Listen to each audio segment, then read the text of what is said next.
Audio video clear છે? એક વખત કન્ફર્મેશન આપજો મને. સ્નેહા, બાદલ, કૃપા, ઓનલાઈન બચ્ચાઓ બધા. Very good morning, very good morning. ચલો ready? Good morning to all my near and dear ones. હું ઋતુરાજ બારોટ વિઝડમ એકેડેમી પરિવારમાં આપ સૌનું હાર્દિક સ્વાગત કરું છું. મિત્રો, તમને બધાને ખબર જ છે કે અપકમિંગ જીપીએસસી જે એક્ઝામ છે એ ઘણી હવે ચેન્જીસ થઈ રહ્યા છે, યુપીએસસી પેટર્ન પર જઈ રહી છે. આવું મારા શબ્દો નથી, આવું ખુદ ડોક્ટર હસમુખ સર પટેલના શબ્દો છે. ઓકે, તો આપણે એ મેનરમાં પ્રિપરેશન કરવાની રહેશે. હવે ગઈકાલના ઇન્ટ્રોડક્શન લેક્ચરની અંદર જેને જોવાનો બાકી છે પહેલા ઇન્ટ્રોડક્શન સેશન જોઈ લેજો. તો આપણે ટોટલ 13 સબ્જેક્ટ્સ ઉપર ફોકસ કરવાનું છે, પ્લસ ઇન્ડિયન સોસાયટી અને ઇન્ટરનલ સિક્યુરિટી. આ બંને સબ્જેક્ટ્સ પણ તમારે કરવા પડશે, કારણ કે યુપીએસસી મેઇન્સની અંદર એ સબ્જેક્ટ્સ હોય છે જનરલી જીએસની અંદર, એટલે જીપીએસસીમાં જનરલી એને પૂછાવાની શક્યતાઓ છે અને આપણે તમને કરાવી દેશું. ઓકે, તો કાલનું સેશન પ્રમાણે તમારે 5 પોઈન્ટ સ્ટ્રેટેજી મેન્ટેન કરવાની છે અને એક સ્માર્ટ એસ્પિરન્ટ્સ બનવાનું છે. ઓકે, ચલો હવે મારું ઇન્ટ્રોડક્શન તમને બધાને ખબર છે કે મારું નામ ઋતુરાજ બી બારોટ અને એઝ અ વિઝડમ એકેડેમી હું રન કરી રહ્યો છું. તો મારે તમને કયો સબ્જેક્ટ ભણાવવાનો છે? પોલિટી. કયો સબ્જેક્ટ ભણાવવાનો છે? પોલિટી સબ્જેક્ટ મારે તમને ભણાવવાનો છે. ઓકે, તો આપણે પોલિટી સ્ટાર્ટ કરવાનું છે. હવે પોલિટી ભણતા પહેલા તમને સૌથી પહેલા તો પોલિટી શબ્દનો મતલબ ખબર હોવી જરૂરી છે. કેવી રીતે પોલિટી ભણશું આપણે? સર સિલેબસ શું હશે? પ્રિલિમ્સ પર ફોકસ કરીશું કે મેઇન્સ ઉપર ફોકસ કરીશું? એ બધા મુદ્દા ઉપર આપણે ચર્ચા કરીશું આજે. પણ શરૂઆતમાં હું તમને કેટલીક ટર્મિનોલોજી સમજાવું જેથી તમને ખબર પડે કે આ વિષય શું કહેવા માંગે છે અને તમારે કેવી રીતે ભણવાનું છે. તો સબ્જેક્ટ્સ નામ શું છે? પોલિટી. આને ગુજરાતીમાં શું કહેવાય? રાજ્ય વ્યવસ્થા. સૌથી પહેલા જ્યારે કોઈ નવો શબ્દ તમારી સામે આવે એને તોડી નાખો અને સમજવાનો પ્રયત્ન કરો, એટલે અડધો કોન્સેપ્ટ ત્યાં ક્લિયર થઈ જાય. તો સૌથી પહેલા હું તમને 5 શબ્દો બોર્ડ ઉપર લખી રહ્યો છું. આ 5 શબ્દો આપણે સરસ મજાના સમજવાના છે. હવે ભણતર કરતા વધારે જરૂર શેની પડવાની છે? ગણતરની. ડોટ કનેક્ટ કરવાના કે તમે ભણી રહ્યા છો તો કેમ ભણી રહ્યા છો, કલેક્ટર બનીને કે ડેપ્યુટી કલેક્ટર બનીને તમારે આ સબ્જેક્ટ કેમ કામમાં આવશે, મગજમાં એ મુદ્દાઓ તમારા ચાલતા થઈ જવા જોઈએ. તો પહેલો શબ્દ છે કોન્સ્ટિટ્યુશન. કોન્સ્ટિટ્યુશન. બીજો શબ્દ છે પોલિટી. ગુજરાતીમાં લખું, ચિંતા કરવાની જરૂર નથી. ત્રીજો શબ્દ છે પોલિસી. ચોથો શબ્દ છે પોલિટિકલ સાયન્સ.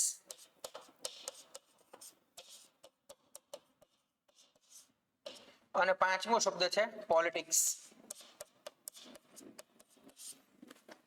કોન્સ્ટિટ્યુશન ને ગુજરાતીમાં કહેવાય બંધારણ. શું કહેવાય? બંધારણ. પોલિટી ને ગુજરાતીમાં કહેવાય રાજ્ય વ્યવસ્થા. શું કહીશું? રાજ્ય વ્યવસ્થા. પોલિસી ને ગુજરાતીમાં કહેવાય નીતિ. નીતિ, પોલિસી. ઓકે, પોલિટિકલ સાયન્સ ને ગુજરાતીમાં કહેવાય રાજનીતિક સાયન્સ કે રાજનીતિક વિજ્ઞાન.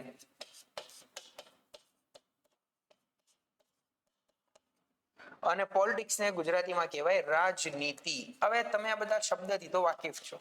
ઓકે, એવું નથી કે આમાંથી કોઈ શબ્દ તમે જીવનમાં પહેલી વાર સાંભળ્યો હશે, એવું કોઈ ટર્મ છે નહીં, બધી જૂની ટર્મ છે. તો એક એક કરીને આપણે સમજવાનો પ્રયત્ન કરીશું ઇન ડેપ્થ. ઓકે, સૌથી પહેલા કોન્સ્ટિટ્યુશન. શેની વાત કરશું? કોન્સ્ટિટ્યુશન. સૌથી પહેલો શબ્દ બંધારણ. તો હવે બંધારણ છે શું? તમારે જવાબ આપવાનો છે તમારા મનમાં, અને પછી મારા જવાબ જોડે કોરિલેટ કરવાનો છે કે મારો જે જવાબ છે સર જોડે સ્પેસિફિક પૂછે છે. કેમ? કારણ કે આવા સિલી ક્વેશ્ચન ઇન્ટરવ્યુમાં પણ પૂછી શકે.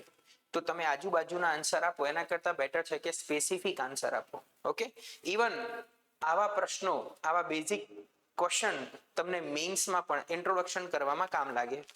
તો સૌથી પહેલો પ્રશ્ન છે બંધારણ છે શું?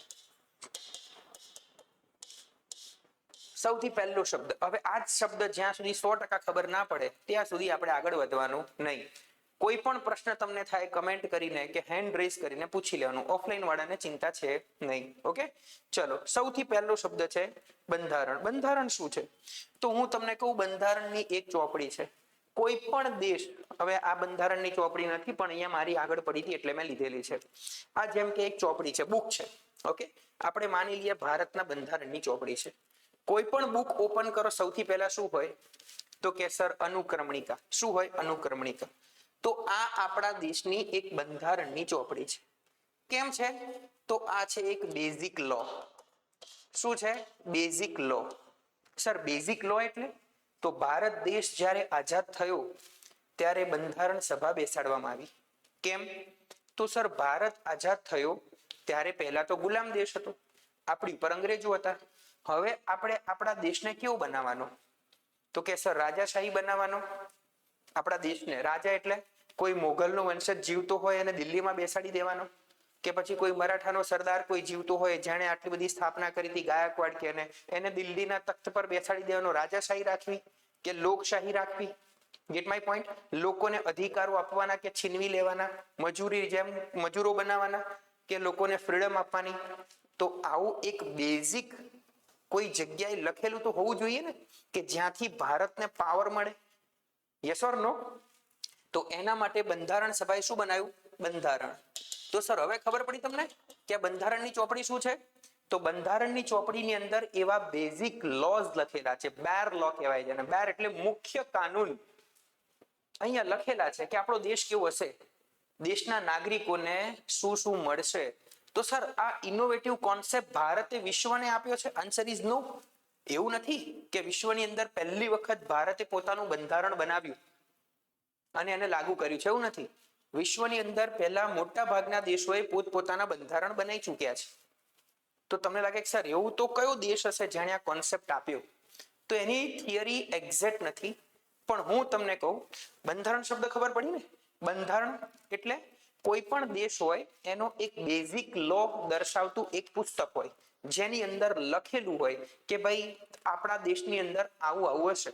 જેમ કે ભારતના બંધારણની વાત કરું તો ભારતની બંધારણની ચોપડીમાં લખેલું છે કે ભાઈ દિલ્હીમાં એક કેન્દ્ર સરકાર હશે જે દેશ ચલાવશે, પણ મન ફાવે એમ નહીં. તો કેવી રીતે? તો કે સંસદમાં કાનૂન પસાર કરીને. Gate my point?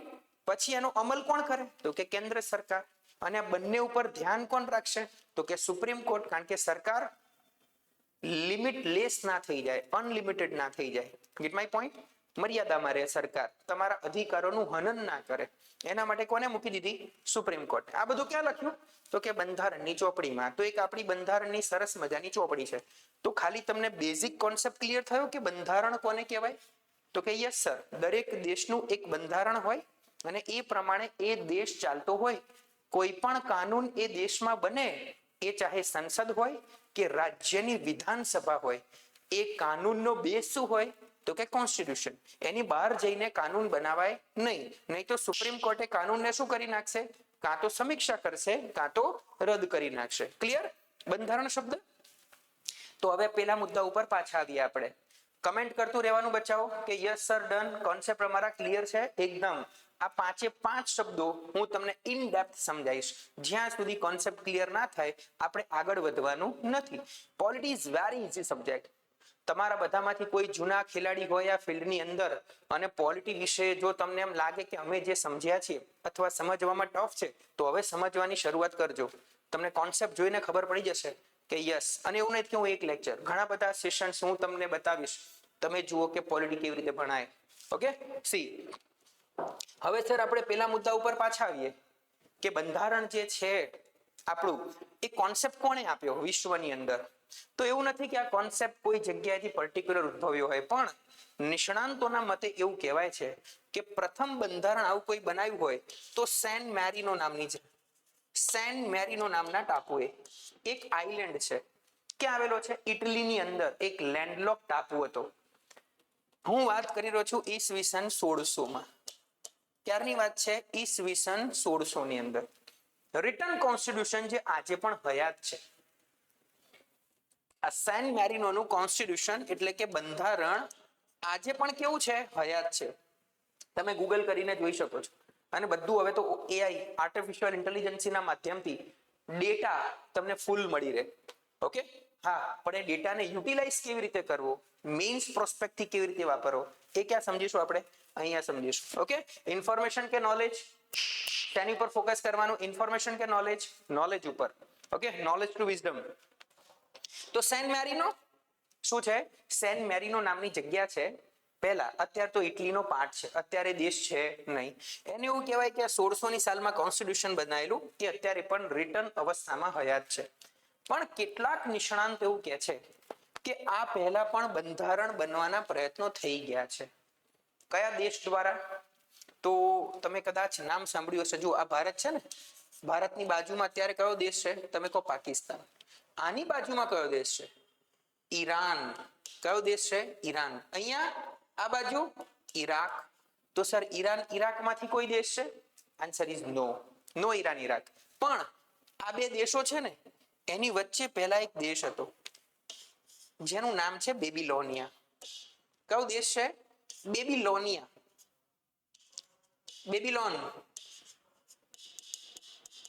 બેબીલોનિયા. સર તમે કયા વર્ષની વાત કરી રહ્યા છો? હું વાત કરી રહ્યો છું ઈસવીસન પૂર્વે 1750. ક્યારની વાત છે? ઈસવીસન પૂર્વે 1750 ની વાત છે. This is called બેબીલોનિયા. આ બેબીલોનિયાની અંદર એક રાજા થઈ જાય છે અને આ રાજાનું નામ છે હમ્મુરાબી. શું નામ છે? હમ્મુરાબી. અને આ હમ્મુરાબી રાજાએ પોતાના દેશની અંદર સારો વહીવટ ચાલે અને એક આઇડલ બેઝ ઉપર કન્ટ્રી રન થાય એના માટે કોડ તૈયાર કરેલા. સંહિતા, ગુજરાતીમાં આને કહેવાય સંહિતા. એટલે આને કહે છે બેબીલોનિયા કોડ. અને આને નિષ્ણાંતો વિશ્વનું પ્રથમ બંધારણ માને છે. તો સર આ બંધારણની ચોપડી મળી છે? તો તમને બધાને ખબર છે કે હજારો વર્ષ પહેલા કોઈ કાગળ નતા, તો શેની ઉપર લખેલું હશે? પથ્થર ઉપર.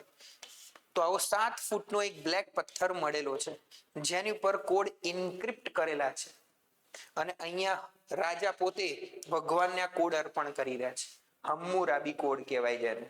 તો આને નિષ્ણાંતો વિશ્વનું પ્રથમ બંધારણ માને છે. પણ તમને એક્ઝામમાં એવું પૂછે કે રિટર્ન અને હાલમાં હયાત હોય સેન મેરીનો, તો સર આનો પુરાવો તો મળ્યો છે ને? બિલકુલ મળ્યો છે. આ 7 ફૂટનો બ્લેક પથ્થર આજે પણ ફ્રાન્સ કન્ટ્રી, નામ સાંભળ્યું? ફ્રાન્સની અંદર એક શહેર છે લિયોન્સ. આ લિયોન્સ સિટીની અંદર તમને આજે પણ આ પથ્થર 7 ફૂટનો જોવા મળે. ઓકે, તો this is cold Hammurabi code. શું કહેવાય આને? Hammurabi code. તો આ તો વાત થઈ ગઈ બંધારણની. ખાલી તમને હું શબ્દ સમજાઈ રહ્યો છું, શબ્દ શું કહેવા માંગે છે. તો હવે એટલી તો તમને ખબર પડી 15 મિનિટની અંદર કે બંધારણ શબ્દ શું છે. તો કોઈ પણ દેશને ચલાવવા માટે એક બેઝિક એના બેર લો, કે જે દેશને એક પાવર પૂરો પાડે, એક સ્ત્રોત પૂરો પાડે કે આપણો દેશ કેવો છે, કેવો હશે. Concept clear? એકદમ કોન્સેપ્ટ ક્લિયર? યસ ઓર નો? તો અહીંયા મુદ્દો ક્લિયર થઈ ગયો? ઈઝી? ઓકે, બંધારણ શબ્દ તમને ક્લિયર થઈ ગયો? ઓકે, તો આગળ વધીએ. હવે ધ્યાનથી સમજજો. હવે શબ્દ સમજાવું પોલિટી. કયો શબ્દ છે? પોલિટી. પોલિટીને ગુજરાતીમાં કહેવાય રાજ્ય વ્યવસ્થા. શું કહેવાય? રાજ્ય વ્યવસ્થા. તો હવે આપણે પોલિટી શબ્દ ઉપર ફોકસ કરીએ. કયો શબ્દ છે? પોલિટી.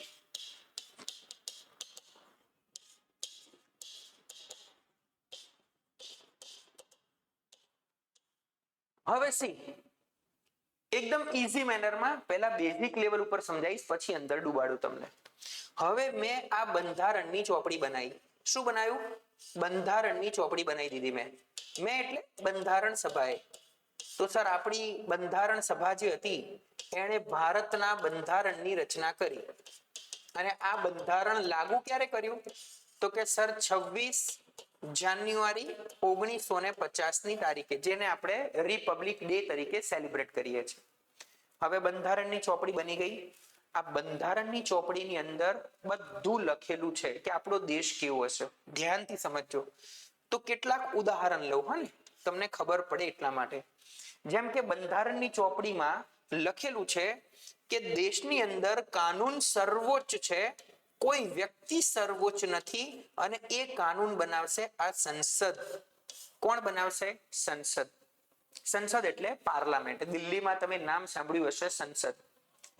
આ સંસદે બનાવેલા કાનૂનને અમલ કોણ કરશે? તો કે કારોબારી, એક્ઝિક્યુટિવ. તમે નામ સાંભળ્યું હશે, મંત્રી અને એનો વડો વડાપ્રધાન. જો બિલકુલ બેઝિક શબ્દો છે, એવા કોઈ ડિટેલના શબ્દો હું પહેલા લેક્ચરમાં તમારી સામે નથી મૂકી રહ્યો. આ તમામ શબ્દો એવા છે કે જેનાથી તમે પરિચિત છો. પછી ડુબાડીશ. અને આ બંને ઉપર દેખરેખ કોણ રાખે? તો કે જ્યુડિશિયરી એટલે કે ન્યાયપાલિકા. તો સર આવું બંધારણમાં લખેલું છે? Answer is yes. આપણી ચોપડીમાં લખેલું છે? Answer is yes. સિમ્પલ. તો હવે મને એમ કહો કે આ ચોપડી, બંધારણની ચોપડીની અંદર જેટલા મુદ્દાઓ લખેલા છે એ મુદ્દાને મારે બંધારણ બની ગયા પછી, લાગુ કર્યા પછી દેશમાં મારે આખું સ્ટ્રક્ચર ઊભું કરવું પડે? યસ ઓર નો? આખા દેશની અંદર મારે સ્ટ્રક્ચર ઊભું કરવું પડે. કયું સ્ટ્રક્ચર? પોલિટિકલ સ્ટ્રક્ચર, રાજનીતિક માળખું. કેવું માળખું? રાજનીતિક માળખું ઊભું કરવું પડે. એક વ્યવસ્થા ઊભી કરવી પડે મારે કે દેશ કોણ ચલાવશે. તમે કહો યસ સર. તો આ વ્યવસ્થા ઊભી કરીને બંધારણની ચોપડીનો આશરો લઈને, એટલે દિલ્હીની અંદર મેં સંસદ હતી તો એને રનિંગ કરી નાખી, ચૂંટણીઓ કરીને સંસદની રચના કરી, લોકસભા, રાજ્યસભા. વડાપ્રધાનની નિમણૂક કરી નાખી, બંધારણનો સહારો લઈને જવાહરલાલ નહેરુ પ્રથમ વડાપ્રધાન બન્યા ચૂંટણીઓમાં. સુપ્રીમ કોર્ટ પોતાની કામગીરી બંધારણ પ્રમાણે શરૂ કરી નાખી લાગુ થયા પછી. તો શું ઊભું થયું દેશની અંદર? માળખું. શું ઊભું થયું? માળખું. આ માળખાને એટલે વ્યવસ્થા. કઈ વ્યવસ્થા? રાજ્ય વ્યવસ્થા. સિમ્પલ. તો રાજ્ય વ્યવસ્થા એટલે કોન્સ્ટિટ્યુશનનું એપ્લાઇડ સ્વરૂપ. બંધારણની જે ચોપડી છે એની અંદર જે મુદ્દાઓ લખ્યા છે એને લાગુ કરીને મેં દેશમાં એક માળખું ઊભું કર્યું, એને કહેવાય પોલિટી. સિમ્પલ. એકદમ ક્લિયર. શબ્દ સમજજો. આ બધું ડિટેલમાં આગળ આપણે આની ઉપર જ થીસિસ લખવાના છે. ખાલી અત્યારે શબ્દ, તમે જે વિષય ભણવા જઈ રહ્યા છો એના વિશે તમારો પાયો પાકો હોવો જરૂરી છે. સિમ્પલ. અગેન, પોલિટી એટલે રાજ્ય વ્યવસ્થા. કઈ વ્યવસ્થા? રાજ્ય વ્યવસ્થા. રાજ્ય વ્યવસ્થા એટલે સર, તો જુઓ, જે બંધારણની ચોપડીમાં મુદ્દાઓ લખ્યા હતા બધા જ મુદ્દા મેં લાગુ કર્યા. તો સર એમાં બંનેમાં ફરક શું? કોન્સ્ટિટ્યુશન વ્યવસ્થા જ આપણે નામ આપી દેવું હતું ને, બંધારણ વ્યવસ્થા. રાજ્ય વ્યવસ્થા નામ કેમ આપ્યું? તમને આવો પ્રશ્ન થવો જોઈએ કે સર બંધારણની વ્યવસ્થા નામ આપી દઈએ, કારણ કે બંધારણની ચોપડીમાં જે મુદ્દાઓ છે એ તો દેશની અંદર આપણે લાગુ કર્યા છે અને એક સ્ટ્રક્ચર ઊભું કર્યું છે દેશને ચલાવવા માટે. દેશને ચલાવવા માટે એક સ્ટ્રક્ચર ઊભું કર્યું છે. તો આને રાજ્ય વ્યવસ્થાની જગ્યાએ બંધારણ વ્યવસ્થા ના કહેવાય? ના કહેવાય. કેમ ના કહેવાય? તો જુઓ, હવે તમને સમજાવું. એક સરસ મજાનો ડ્રાફ્ટ. આ છે બંધારણ. આ શું છે? બંધારણની ચોપડી. અને આ છે રાજ્ય વ્યવસ્થા. હવે મને કહો કે આ ડાયાગ્રામ શું કહેવા માંગે છે? કૃપા, હવે મને કહો કે આ ડાયાગ્રામ શું કહેવા માંગે છે? તો તમને એમ લાગે સર બંધારણ છે ને એક પોલિટીનો ભાગ છે. બિલકુલ, બંધારણ એ રાજ્ય વ્યવસ્થાનો ભાગ છે. પણ હવે હું તમને એમ કહું કે બંધારણની ચોપડી સિવાય પણ મારે તમને ઘણા બધા મુદ્દાઓ ભણાવવાના છે જે બંધારણની ચોપડીમાં નથી આપ્યા પણ આપણી રાજ્ય વ્યવસ્થાનો ભાગ છે. જેમ કે સર ઉદાહરણ આપો તો હું તમને કહીશ કે તમે નામ સાંભળ્યું હશે, માનવ અધિકાર પંચ, હ્યુમન રાઇટ્સ કમિશન. નામ સાંભળ્યું છે? તમે કહો yes sir, human rights commission. હું એમ કહીશ કે મહિલા અધિકાર પંચ, મહિલા અધિકાર પંચ. હું તમને કહું નીતિ આયોગ, હું તમને કહું નીતિ આયોગ. યસ ઓર નો? તો આ બધું બંધારણની ચોપડીમાં નથી આપ્યું પણ મારે તમને રાજ્ય વ્યવસ્થાના ભાગ તરીકે ભણાવવું પડે. તો હવે મને એમ કહો કે બંધારણ ભણાય કે પોલિટી ભણાય? તો તમે કહેશો સર પોલિટી ભણાય. તો પોલિટીની અંદર બંધારણ આખું આવી જ ગયું. આખું બંધારણ એટલે સર બંધારણના 25 ભાગ. તમે ચેપ્ટર કહેશો ચાલશે પણ આપણે એને ભાગ કહેવાનું. કેમ? એ બંધારણ ભણશું એટલે ખબર પડશે કે ચેપ્ટર કેમ ના કહેવાય ને ભાગ કહેવાય. 12 અનુસૂચિ, આ બધું આપણે બંધારણની ચોપડીમાં ભણવાનું. એ સિવાય પણ હું તમને કેટલાક મુદ્દાઓ ભણાવું તો પોલિટી ભણ્યા કહેવાય કે બંધારણ ભણ્યા કહેવાય? તો કે સર પોલિટી ભણ્યા કહેવાય. હજી સમજાવું તમને. બંધારણ સભા, હવે મને એમ કહો કે આ બંધારણ સભાએ જે ચોપડી બનાવી, બંધારણ સભાએ જે બંધારણની પુસ્તક બનાવી આપણી, શું બંધારણની પુસ્તકમાં લખ્યું હોય આ બધું? ના લખ્યું હોય. હું તમને એમ કહું કે બંધારણના ઉદ્ભવનો ઇતિહાસ, અંગ્રેજોએ જે કાનૂન બનાયા, શું આ બંધારણની ચોપડીમાં લખ્યું હોય? ના લખ્યું હોય. પણ આ તો આપણા રાજ્ય વ્યવસ્થાનો એક પાર્ટ છે. તો શું ભણ્યા કહેવાય? પોલિટી. શું ભણ્યા કહેવાય? પોલિટી ભણ્યા કહેવાય. તો હવે મને કહો કે કોન્સ્ટિટ્યુશન ભણવાનું કે પોલિટી ભણવાનું? તો સર પોલિટી ભણવાનું. રાજ્ય વ્યવસ્થા. શું ભણવાનું? રાજ્ય વ્યવસ્થા. પોલિટી, પોલિટિકલ પિલર, રાજ્ય વ્યવસ્થા. સિમ્પલ. કેમ? તો આની અંદર બંધારણ પણ આવી જશે અને બીજું ઘણું બધું આવશે. હમણાં સિલેબસ કહું એટલે ખબર પડશે પોલિટીનો. કોન્સેપ્ટ ક્લિયર એકદમ? બિલકુલ બચ્ચાઓ. તો બે શબ્દો મેં તમને ભણાયા. પહેલો શબ્દ છે બંધારણ અને બીજો શબ્દ છે પોલિટી. અહીંયા સુધી કોઈને કોઈ ક્વેશ્ચન હોય તો મને પૂછી શકે છે. પહેલો શબ્દ કયો ભણ્યા આપણે? બંધારણ, કોન્સ્ટિટ્યુશન. બીજો શબ્દ કયો ભણ્યા? પોલિટી. પોલિટી એટલે રાજ્ય વ્યવસ્થા. હવે હું તમને એવું માનીને ચાલુ કે તમે ગ્રેજ્યુએટ કરી રહ્યા છો કાં તો ગ્રેજ્યુએટ થઈ ગયા છો, સ્નાતક, તો તમે કેટલાક આઈડિયોલોજીકલ ડેવલપ તો છો કે હું જે મુદ્દો સમજાવું એને તમે મગજમાં ઉતારીને સમજી શકો. ઓકે, તો જુઓ હવે એક સરસ મજાનો મુદ્દો સમજાવું, ધ્યાનથી સમજજો. Why polity? રાજ્ય વ્યવસ્થા કેમ છે? આ સબ્જેક્ટનું ઇમ્પોર્ટન્સ કેમ છે? હું તમને એક્ઝામ પ્રોસ્પેક્ટ કરતા વધુ લાઈફ પ્રોસ્પેક્ટ થી સમજાવી રહ્યો છું કે આ સબ્જેક્ટનું ઇમ્પોર્ટન્સ શું છે. તો જુઓ અહીંયા, આજથી તમે જ્યારથી હ્યુમન ડેવલપ થયો, હ્યુમન એટલે માનવ, જ્યારથી ડેવલપ થયો, એનો ઇવોલ્વ થવાનું ચાલુ થયું, એને બુદ્ધિનો વધારે યુટિલાઇઝ કરવાનું સ્ટાર્ટ કર્યું, ત્યારથી આ પિલર ઇતિહાસમાં તમને જોવા મળે. ત્યારથી કયું પિલર? Political pillar. ધ્યાનથી સમજજો બચ્ચા. Political pillar. તમે કોઈ પણ દેશમાં જાઓ ને, કોઈ પણ દેશમાં, ત્યાં એ દેશ ચલાવે કોણ? Political pillar. એના માટે જે પણ વ્યવસ્થા ઊભી કરી હોય એને શું કહેવાય? રાજ્ય વ્યવસ્થા. ત્યાં આગળ જો રાજા હોય તો એ પિલર કોણ ચલાવે? રાજા. ધ્યાનથી સમજજો. This is the political pillar. આ હજારો વર્ષોથી ચાલે છે વિશ્વની અંદર. ભારતમાં પણ ચાલતું હતું. પહેલા રાજાઓ હતા, હવે રાજા જતા રહ્યા. કોણ આવી ગયું? વડાપ્રધાન. લોકશાહી, ડેમોક્રેસી. એની પાછળનું રીઝન શું એ આપણે તમને ભણાવશું. આટલો કોન્સેપ્ટ ક્લિયર? એકદમ બિલકુલ કોન્સેપ્ટ ક્લિયર? ઓનલાઈન બચ્ચાઓ બધા? Okay good. હવે જોજો હો. હવે આ પોલિટિકલ પિલર એકલું ક્યારે હતું નહીં, કારણ કે રાજાને છે ને લોકો, પાવર ક્યાંથી મળે? લોકો પાસેથી. પહેલા કોણ હતું? રાજા. આ રાજાને પાવર ક્યાંથી મળે? લોકો પાસેથી મળે. તો લોકો ઉપર શાસન કરવા માટે બીજું એક પિલર ડેવલપ થયેલું હતું. કયું પિલર? તો કે સ્પિરિચ્યુઅલ પિલર.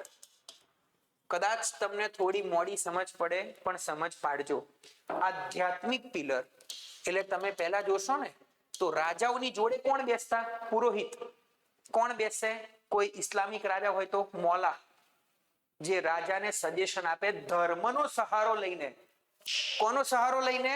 ધર્મનો સહારો લઈને રાજાને શું કરે? સજેશન્સ આપે. આવી રીતે દુનિયા ઉપર આ બંને પિલર ભેગા થઈને રૂલ કરતા હતા. એટલે કોઈ પણ વ્યક્તિ સવારે ઉઠે, નોકરી જાય ના જાય, પહેલા ક્યાં જાય? મંદિર મસ્જિદ જાય. અહીંયાથી રાજાને ટેક્સ મળે. આ બંને ભેગા થઈને રૂલ કરે લોકો ઉપર. પિરામિડની નીચેનો વર્ગ, કાલે તમને પિરામિડ ભણાવ્યું, પિરામિડની નીચેનો 90% વર્ગ. Gate my point? હવે થયું કેવું? ધીરે ધીરે રાજાશાહી સમાપ્ત થવાય. લોકોએ રાજા સામે વિદ્રોહ કર્યો. એટલે રાજાશાહી સમાપ્ત થઈને શું આવી ગયા? વડાપ્રધાન કાં તો પ્રેસિડેન્ટ, એટલે કે લોકશાહી, લોકોનો નેતા. અને આ પિલરમાં સડો ઘૂસી ગયો. સતી પ્રથા, ધર્મના નામે, બધા જ ધર્મની અંદર.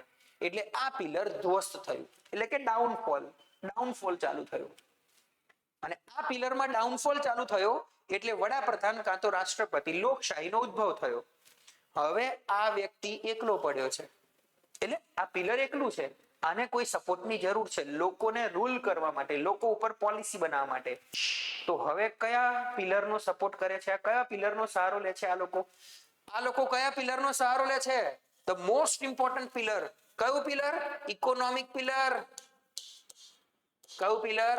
ઇકોનોમિક પિલર, એટલે કે આર્થિક પિલર. તો હવે તમે જુઓ, મોદી આ પિલર જોડે એટલા સંકળાયેલા નહીં હોય, કાં તો ઓછા, પણ અહીંયા વધારે જોવા મળશે. કોણ? તો કે અદાણી, અંબાણી. યસ ઓર નો? અને તમે વેસ્ટર્ન કન્ટ્રીમાં જાઓ, ત્યાં તો ધાર્મિક પિલર છે જ નહીં. તો કયું પિલર? Economic pillar. એટલે ડોનાલ્ડ ટ્રમ્પની જોડે તમને કોણ જોવા મળે? Alone Musk. કોણ જોવા મળે? Alone Musk. બસ આ કોઈ બુકમાં ના લખ્યું હોય, તમારે ડોટ કનેક્ટ કરવાના હોય. બસ અહીંયા સુધી આપણે પહોંચવાનું છે. અહીંયા સુધી તમે પહોંચી ગયા, નેક્સ્ટ 1 year ની અંદર, that means you are develop. આ કોઈ બુકમાં તમને ના મળે. આ વર્ષોનું રિસર્ચ હોય, ડોટ કનેક્ટ કર્યા હોય, જે તમારી સામે રજૂ કર્યા હોય. Political pillar. કયું પિલર? Political pillar. એટલે તમારે હવે કલેક્ટર બનો તો આ બધું કેટલું ડિટેલમાં ખબર હોવી જોઈએ. એટલે તમને પોલિટી વિષય ખબર હોવી જોઈએ. હવે આને શું કરવાનું? ઘરે જઈને રિસર્ચ કરવાનું. રિસર્ચ કેવી રીતે? આંખો બંધ કરીને સમજવાનો પ્રયત્ન કરવાનો, હિસ્ટ્રી જોડે કનેક્ટ કરીને, પોલિટી જોડે કનેક્ટ કરીને. ઓકે, ચલો. બધું એક દિવસમાં આવડે નહીં, એટલે ધીરે ધીરે તમારી અંદર હું બીજ રોપીશ, આપણે એને પાણી નાખશું અને ધીરે ધીરે આખું સ્ટ્રક્ચર તમારા મગજમાં ઊભું કરીશું. તો એક શબ્દ ક્લિયર થઈ ગયો, બંધારણ. બીજો શબ્દ ક્લિયર થઈ ગયો, પોલિટી. પોલિટી એટલે રાજ્ય વ્યવસ્થા. હવે તમને કોઈ પણ વ્યક્તિ એમ પૂછે કે પોલિટી એટલે શું, તો તમે કહેશો સર રાજ્ય વ્યવસ્થા. અને હું એમ કહું રાજ્ય વ્યવસ્થા એટલે, તો તમને ખબર હોવી જોઈએ કે બંધારણનું લાગુ કરેલું સ્વરૂપ, એક સ્ટ્રક્ચર ઊભું કર્યું, જેને કહેવાય પોલિટી. હવે જુઓ પોલિસી. પોલિસી એટલે નીતિ. પોલિસી એટલે નીતિ. સી નીતિ એટલે સર આપણે કાનૂન બનાવીએ એ? હા, સિમ્પલ. પોલિસી એટલે નીતિ. હવે મને એમ કહો કે આ ભારત દેશ છે. સર બિલકુલ છે. આ ભારત દેશને ચલાવે કોણ? તો કે સર કાનૂન બનાવવા પડે. કાનૂન કોણ બનાવે? તો કે સંસદ. આ કાનૂન બનાવવા માટે સંસદમાં જાય કોણ? તો કે સર આપણા મંત્રીઓ. જેનો વડો કોણ છે? તો કે વડાપ્રધાન. હવે વડાપ્રધાન બેઠા છે, નરેન્દ્ર મોદી શ્રી આપણા શાંતિથી બેઠા છે. એમને એમ લાગે કે મારે દેશને ચલાવવા માટે હવે કંઈક નવું કરવાની જરૂર છે, કાં તો કંઈક મુદ્દા ઉપર કામ કરવાની જરૂર છે. જેમ કે તો કે ટ્રિપલ તલાક બેન કરું. ઉદાહરણ છે, એક ટિપિકલ એક્ઝામ્પલ છે. શું વિચારશે? કે ટ્રિપલ તલાક બેન કરવા છે. આવું એમણે એક પોલિસી બનાવી. શું બનાવી? પોલિસી. નીતિ. તો સર આને નીતિ નામ કેમ આપ્યું? આને બિલ કેમ ના કહેવાય? તો હંમેશા સરકારમાં બેઠેલો વ્યક્તિ શું બનાવે? પોલિસી બનાવે. અને પોલિસીને ગુજરાતીમાં નીતિ કહેવાય. તો સર પોલિસી તો અમે બી બનાવીએ છીએ, તો એને નીતિ કેમ નથી કહેતા? તો જુઓ, હંમેશા યાદ રાખો, નીતિનો મતલબ થાય તમારા વેલ્યુઝ, એથિક્સ. એટલે જ્યારે પણ કેન્દ્રમાં બેઠેલો વ્યક્તિ જે પોલિસી બનાવે એનો બેઝ શું હોય? એથિક્સ. એથિક્સ. એથિક્સ એટલે નીતિશાસ્ત્ર, એટલે વેલ્યુઝ. હવે મને એમ કહો, જેટલા પણ કાનૂન જોઈને તમે ક્યારે એમ કહી શકો કે આ અનએથિકલ છે? ના. ચોરી કરવી જોઈએ નહીં. શું ક્યારે કાનૂન એવું કહે કે ચોરી કરવી જોઈએ? ના, ચોરી ના કરાય. શાંતિ કે યુદ્ધ? તમે કહો શાંતિ સર, તો શાંતિ, પીસ, એ શું કહેવાય? Ethics, ethic. યસ ઓર નો? ઘૃણા કે પ્રેમ? તમે કહો સર પ્રેમ, તો શું થઈ ગયું? એથિક્સ. તો હંમેશા જે પણ પોલિસી બને એનો બેઝ શું હોય? એથિક્સ, નીતિ. તો હવે તમને ખબર પડી કે તમે પણ કાલ ઉઠીને કલેક્ટર બનશો અને તમે જે પોલિસી બનાવશો તમારા જિલ્લામાં લાગુ કરવા માટે, એનો બેઝ શું હશે? એથિક્સ, લોકોનું કલ્યાણ. સિમ્પલ.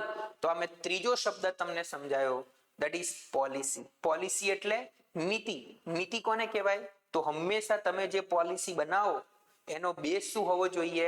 એથિક્સ હોવો જોઈએ. એટલે તમે ભણવા બેસતા પણ પોલિસી બનાવો છો? બિલકુલ બનાવીએ છે. તો ક્યારે ચીટિંગ જેવું મગજમાં આવે? ના વિચારાય. તો ચીટિંગ કરવી એથિકલ કે unethical? Unethical. That's it, simple. તો સર આવું કેમ? હંમેશા બેઝ એથિક્સ કેમ હોવો જોઈએ? એ હજુ વાર છે સમજવાની, અને એ હજુ વાર છે, એ સમજાવીશું આપણે. પણ અત્યારે શબ્દ ઉપર ફોકસ કરો. Sir constitution, concept clear. Polity, રાજ્ય વ્યવસ્થા, કોન્સેપ્ટ ક્લિયર. પોલિસી, નીતિ, કોન્સેપ્ટ ક્લિયર. હવે તમને સમજાવું એક શબ્દ, પોલિટિકલ સાયન્સ, રાજનીતિક વિજ્ઞાન. કયો શબ્દ છે? રાજનીતિક વિજ્ઞાન, પોલિટિકલ સાયન્સ. તો સી, હવે પોલિટિકલ સાયન્સ કોને કહેવાય? જુઓ,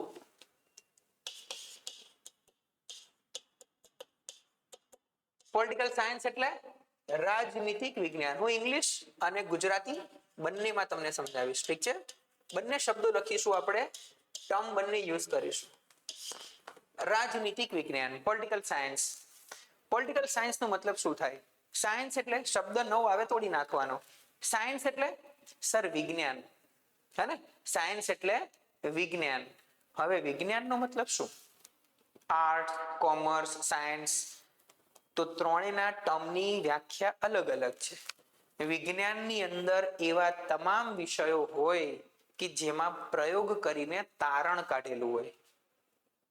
યસ, એમાં પ્રયોગ કર્યા હોય અને તારણ કાઢ્યું હોય એને કહેવાય વિજ્ઞાન. જેમ કે કેમિસ્ટ્રી, ફિઝિક્સ, બાયોલોજી, ત્યાં પ્રયોગો કરવામાં આવે દેડકા ઉપર ને ઉંદર ઉપર ને યસ ઓર નો, અને તારણ નીકળે. તારણ એટલે રિઝલ્ટ નીકળે. આને કહેવાય વિજ્ઞાન. Gate my point? તો રાજનીતિક વિજ્ઞાન કોને કહેવાય? જો હજી એક સરસ મજાની વાત કહું, તમે જ્યારે યુપીએસસી એક્ઝામ આપશો ને, યુપીએસસી, અને એમાં મેઇન્સ લો ને, તો ઓપ્શનલની અંદર તમારો સબ્જેક્ટ જે આવે ને એ પોલિટી કે કોન્સ્ટિટ્યુશન નહીં આવે. ઓપ્શનલમાં શું લખ્યું છે? Political science. શું લખ્યું છે? પોલિટિકલ સાયન્સ, રાજનીતિક વિજ્ઞાન. તો સર આને કહેવા શું માંગે છે? જો આપણે ખાલી ને ખાલી શબ્દો ઉપર ધ્યાન આપી રહ્યા છો, હજી મેં પોલિટી સ્ટાર્ટ કર્યું જ નથી. આ ખાલી ને ખાલી હું શું કરી રહ્યો છું? તમને સમજાઈ રહ્યો છું બેઝિક શબ્દો, કે આ શબ્દો શું કહેવા માંગે છે, અને આ શબ્દો ખબર પડે તો વિષયની અંદર આપણે ઉતરી શકીએ. તો જુઓ, રાજનીતિક વિજ્ઞાન. હવે વડાપ્રધાન બેઠા છે. કોણ બેઠું છે? વડાપ્રધાન બેઠા છે. વડાપ્રધાનને કોઈ એક વિષય ઉપર પોલિસી બનાવી છે. શું બનાવવું છે? પોલિસી. પોલિસી એટલે નીતિ, એટલે કે કાનૂન બનાવો છે કોઈ એક વિષય ઉપર. પણ હવે એ કાનૂન એમનેમ થોડી બને. એ કાનૂનને લાગુ કરે તો ઘણા બધા સંજોગો દેશમાં ઉભા થાય. જેમ કે ટ્રિપલ તલાક બેન. હવે ટ્રિપલ તલાક એ ઇસ્લામ ધર્મની અંદર એક પરંપરા છે, હજારો વર્ષોથી, સદીઓથી પરંપરા છે ઇસ્લામ ધર્મની અંદર. ને તમે એને ઓન ધી સ્પોટ બેન કરી નાખો તો એની ઇમ્પેક્ટ સમાજ ઉપર કેવી પડે? તમે કહો સર વાત તો સાચી છે, તો ઓન ધી સ્પોટ તો એને લાગુ નહીં કરાય. તો આ લોકો શું કરશે? કેટલાક એક્સપર્ટ લોકો બેસાડે. શું કરે? એક્સપર્ટ લોકોને બેસાડે અને પૂછે કે ભાઈ જુઓ તો વિશ્વની અંદર આની શું સ્થિતિ છે? ટ્રિપલ તલાક છે કે નહીં વિશ્વની અંદર? જો આ ટ્રિપલ તલાક બેન કરશો તો સમાજ ઉપર એની ઇમ્પેક્ટ કેવી પડશે? Positive, negative? નેગેટિવ તો કેટલી નેગેટિવ? Gate my point? શું કરી રહ્યા છે આ લોકો? પ્રયોગ કરી રહ્યા છે. તો કોઈ પણ પોલિસી બનાવતી વખતે એમાં રિસર્ચ કરવામાં આવે. શું કરવામાં આવે? રિસર્ચ કરવામાં આવે, ઇનોવેશન કરવામાં આવે. હાલ આવું યાદ રાખો. તો આને શું કહેવાય? Political science. પોલિટિકલ સાયન્સ, રાજનીતિક વિજ્ઞાન. આનો મતલબ હજી સમજાવું, ધ્યાનથી સમજજો. આજે કોઈ પોલિસી બની રહી, તમારે પોલિટિકલ સાયન્સના વિષયની અંદર ભણવાનું શું આવે કહું? ઇતિહાસથી લઈને અત્યાર સુધી જેટલા થિંકર થઈ ગયા, થિંકર એટલે વિચારકો, પોલિટિક્સમાં, એથિક્સમાં, એ અહીંયા ભણવાના આવે. જેમ કે કાન્ટ, જેમ કે પ્લેટો, જેમ કે એરિસ્ટોટલ, જેમ કે ચાણક્ય ભારતના. આ બધા તમારે અહીંયા સબ્જેક્ટમાં ભણવાના આવે કે એ લોકો કહે છે શું. એટલે આ વિષય કેવો થઈ ગયો? તાર્કિક. આ વિષય કેવો થઈ ગયો? તાર્કિક. તમારે ડોટ કનેક્ટ કરવા પડે, અને યુપીએસસી ને એવા જ લોકો જોઈએ છે. યુપીએસસી ને મેઇન્સમાં એવા જ લોકો જોઈએ છે. આપણે જીપીએસસી માં નથી હો. જીપીએસસી ની વાત નથી, આ તો ખાલી તમને શબ્દ સમજાઈ રહ્યો છું કે પોલિટિકલ સાયન્સ કોને કહેવાય, રાજનીતિક વિજ્ઞાન કોને કહેવાય. આટલો કોન્સેપ્ટ ક્લિયર? બિલકુલ કોન્સેપ્ટ ક્લિયર. તો રાજનીતિક વિજ્ઞાન એટલે કોઈ પણ પોલિસી બનાવતી વખતે તમે કોઈ પણ થિંકરને જજ કરો, અરે જજ કરો એટલે કે કોઈ પણ થિંકરને તમે ફીલ કરો કે એને શું કીધેલું હતું, એને ઇમ્પ્લિમેન્ટ કરતી વખતે રિસર્ચ એન્ડ ઇનોવેશન કરો, તો આને કહેવાય પોલિટિકલ સાયન્સ, રાજનીતિક વિજ્ઞાન. હવે તમારે શું કરવાનું ઘરે જઈને, તો યુપીએસસી મેન્સ નો સિલેબસ જોવાનો ઓપ્શનલ નો, એટલે તમને કોન્સેપ્ટ ક્લિયર થઈ જશે કે ઓકે આવી રીતે ભણાય પોલિટિકલ સાયન્સ ની અંદર. આપણે શું ભણવાનું છે? પોલિટી. પોલિટી એટલે રાજ્ય વ્યવસ્થા. રાજ્ય વ્યવસ્થા એટલે તો કે કોન્સ્ટિટ્યુશન ને લાગુ કરીને જે સ્ટ્રક્ચર ઊભું કરવામાં આવે, માળખું ઊભું કરવામાં આવે, એને કહેવાય પોલિટી. એકદમ ક્લિયર બચ્ચું? બિલકુલ done? Easy? Okay, that's great. ચલો હવે પાછા આવી જાઓ. Constitution, polity, policy, political science, આ ચાર શબ્દો મેં તમને ભણાવ્યા. અને હવે પાંચમો શબ્દ તમને ભણાવું, પોલિટિક્સ, રાજનીતિ. તો તમને બધામાંથી ઘણા બધાને એવું લાગતું હશે કે પોલિટિક્સ એ નેગેટિવ શબ્દ છે. કેવો શબ્દ છે? નેગેટિવ શબ્દ છે. એવું લાગતું હશે ઘણા બધાને. Yes or no? Answer is no. Politics એ બહુ જ પોઝિટિવ વર્ડ છે. પોલિટિક્સ એટલે રાજનીતિ. પોલિટિક્સ એટલે રાજનીતિ. ધ્યાનથી સમજજો. પોલિટિક્સ કોને કહેવાય? જો હવે તમારા નવા સિલેબસ પ્રમાણે તમારે કોન્સેપ્ટ ઉપર વધારે ફોકસ કરવાનું રાધર દેન સિલેબસ ઓર સબ્જેક્ટ. તમારા નવા સિલેબસ એટલે કે નવા રિફોર્મ્સ પ્રમાણે જીપીએસસી ની અંદર તમે ખાલી ને ખાલી ચોપડી વાંચીને જશો કે પોલિટીના મુદ્દાઓ સમજીને જશો, નહીં ચાલે. પોલિટી તમે પ્રીવિયસ યરના યુપીએસસી જીપીએસસી ના ક્વેશ્ચન્સ જોઈ લો. પોલિટીની અંદર દાસા સરે જે ક્વેશ્ચન્સ લીધેલા છે, કેટલાક યુપીએસસી ને ઇમિટેટ કરેલા છે એને અનુરૂપ. અને યુપીએસસી સર, તો યુપીએસસી ક્વેશ્ચન્સ પૂછે છે એ સુપ્રીમ કોર્ટના ચુકાદાઓમાંથી જનરલી ક્વેશ્ચન હોય છે. અને હું તો હંમેશા બાળકોને કહું છું કે જો તમારે બંધારણ ભણવું હોય તો બંધારણની ટર્મ સમજીને, એનો કોન્સેપ્ટ સમજીને, સુપ્રીમ કોર્ટનું ઇન્ટરપ્રિટેશન જો તમે સમજી લો, એના ચુકાદાઓ સમજી લો, તો તમારા માટે બંધારણ કેવું થઈ જાય? એકદમ ઇઝી સબ્જેક્ટ થઈ જાય. તો આપણે એ રીતે જ ભણવાનું છે આખું કોન્સ્ટિટ્યુશન. તમારે લેક્ચરને જોવાનું છે, લેક્ચરને ફીલ કરવાનું છે. તમને એમ લાગે કે સર કોન્સેપ્ટ એકદમ ક્લિયર થઈ રહ્યા છે, that is okay. Done? Easy એકદમ? Okay done. તો ચલો હવે કયો શબ્દ છે? પોલિટિક્સ. કયો શબ્દ છે? પોલિટિક્સ. તો પોલિટિક્સ કોને કહીશું? પોલિટિક્સ ને ગુજરાતીમાં કહેવાય રાજનીતિ. તો આ રાજનીતિ પોઝિટિવ છે કે negative? It's a very positive. તો આને સમજતા પહેલા હું તમને એક ટર્મ સમજાવું, ટર્મિનોલોજી. કઈ ટર્મિનોલોજી? તો કે મીન્સ અને એન્ડ થિયરી. મીન્સ અને એન્ડ થિયરી. ગુજરાતીમાં કહેવાય સાધન અને સાધ્ય થિયરી. સાધન અને સાધ્યની થિયરી. જુઓ હવે શું કે છે સાધન અને સાધ્યની થિયરી. ધ્યાનથી સમજજો બચ્ચાઓ. ઉદાહરણથી સમજાવું. ગાંધી બાપુ. ગાંધી બાપુનું એક બેસ્ટ એક્ઝામ્પલ છે. ગાંધી બાપુ નામ સાંભળ્યું છે ને? યસ. હવે ગાંધી બાપુનું એક બેસ્ટ એક્ઝામ્પલ છે. ગાંધી બાપુ એમના અનુયાયીઓ સાથે બેઠેલા હતા, એમના અનુયાયીઓ સાથે. અને ગાંધી બાપુએ ચર્ચા ચાલતી હતી દેશ વિશે, આપણા દેશ વિશેની, આઝાદી લઈ લડતો વિશેની, બ્લા બ્લા બ્લા. એવામાં હવે તમને બધાને ખબર છે કે ગાંધી બાપુ કોણ? તો કે સત્ય અને અહિંસાના પૂજારી છે ગાંધી બાપુ. એવામાં ત્યાંથી એક છોકરું રડતું રડતું જઈ રહ્યું છે.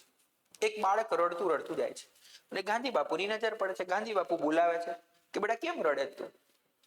તો બાળક કે મારો છે ને એક રૂપિયો ખોવાઈ ગયો છે અને ઘરે મને હવે દાંટ પડશે, એટલે મને રડવું આવી રહ્યું છે.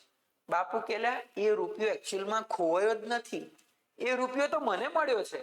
એમ કરીને ખિસ્સામાંથી પોતાનો એક રૂપિયો બાળકને આપે છે અને બાળક ખુશ થઈને ઘરે જાય છે. Gate my point? પણ એના જે અનુયાયીઓ છે ને બાપુના, એ દુખી થઈ જાય છે. શું કહે છે બાપુને કે બાપુ તમે તો સત્યના પૂજારી છો, સત્ય અહિંસાના, અને તમે ખોટું બોલે. ત્યારે બાપુએ કીધું કે મારો જે ઉદ્દેશ છે ને, એન્ડ ઉદ્દેશ એ હંમેશા કેવો છે? પોઝિટિવ. પણ આના માટે મેં રસ્તો એટલે કે સાધન કેવું વાપર્યું? નેગેટિવ. Gate my point? એટલે એમણે ફોકસ કોની ઉપર કર્યું? ઉદ્દેશ્ય ઉપર. કોની ઉપર ફોકસ કર્યું? ઉદ્દેશ્ય ઉપર. એટલે તમે જે પણ કામ કરો, પોલિસી બનાવો, તમે જે પણ પોલિસી બનાવો એનો ઉદ્દેશ કેવો હોવો જોઈએ? પોઝિટિવ, સકારાત્મક. એ નેગેટિવ હોવો જોઈએ નહીં. ઉદ્દેશ હંમેશા પોઝિટિવ રાખવાનો. હવે તમને બીજી રીતે પોલિટિક્સ આ થિયરી ખબર પડી? સાધન અને સાધ્ય થિયરી. જુઓ, પોલિટિક્સ બધા રમે, મમ્મી પણ રમે. આપણે નાના આઈએ મમ્મી શું કે? આપણો ફેવરેટ હીરો જેમ કે અજય દેવગન હોય, ઉદાહરણ છે જેનો અલગ અલગ હશે. આમાં કોઈની લાગણી ના દુભાવી જોઈએ કે નાના સરમાર તો અક્ષય કુમાર છે, શાહરુખ ખાન છે, જે હોય. તો આપણે જયારે નાના હતા ત્યારે મમ્મી શું કે બેટા ખાઈ લે ને, હવે અજય દેવગનનું ફેવરેટ શાક છે એટલે આપણે ફટાક દઈને ખાઈ લઈએ. હા, તો હવે મમ્મી ખોટું બોલ્યા? બિલકુલ. પણ મમ્મીનો ઉદ્દેશ કેવો હતો?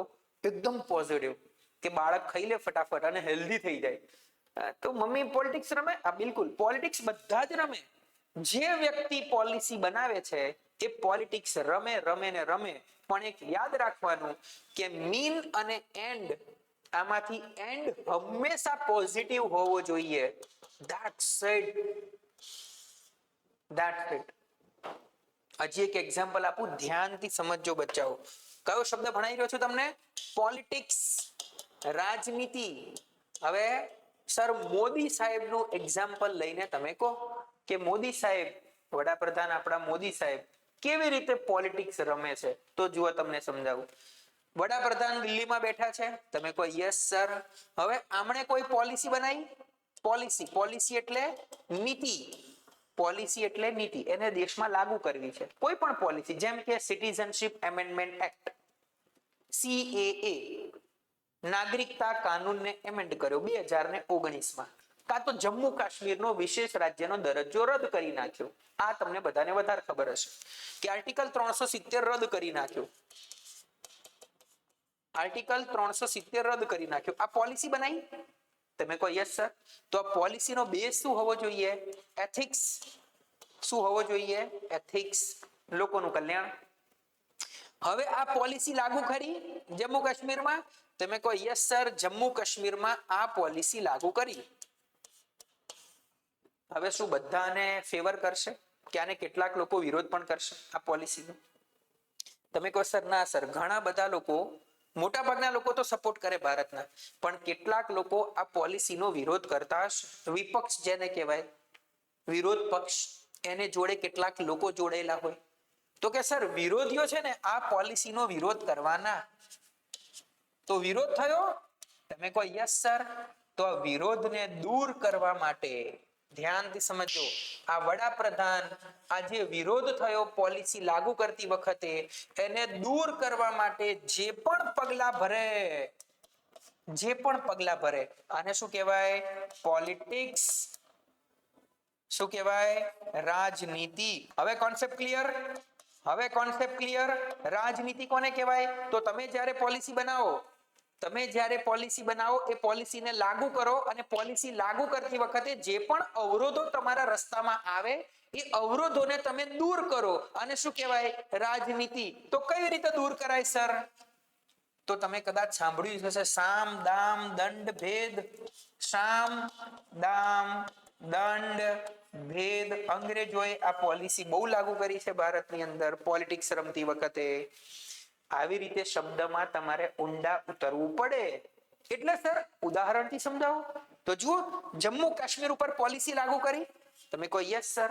કેટલા લોકોએ વિરોધ કર્યો? હા. તો એના અનુયાયીને બોલાવીને પહેલા સમજાવ્યા કે ભાઈ તમારા ભલા માટે છે, સમજી જાઓ. ના સમજે તો કે કિંમત બોલો, પૈસા આપ્યા. કારણ કે ઉદ્દેશ કેવો હતો? પોઝિટિવ.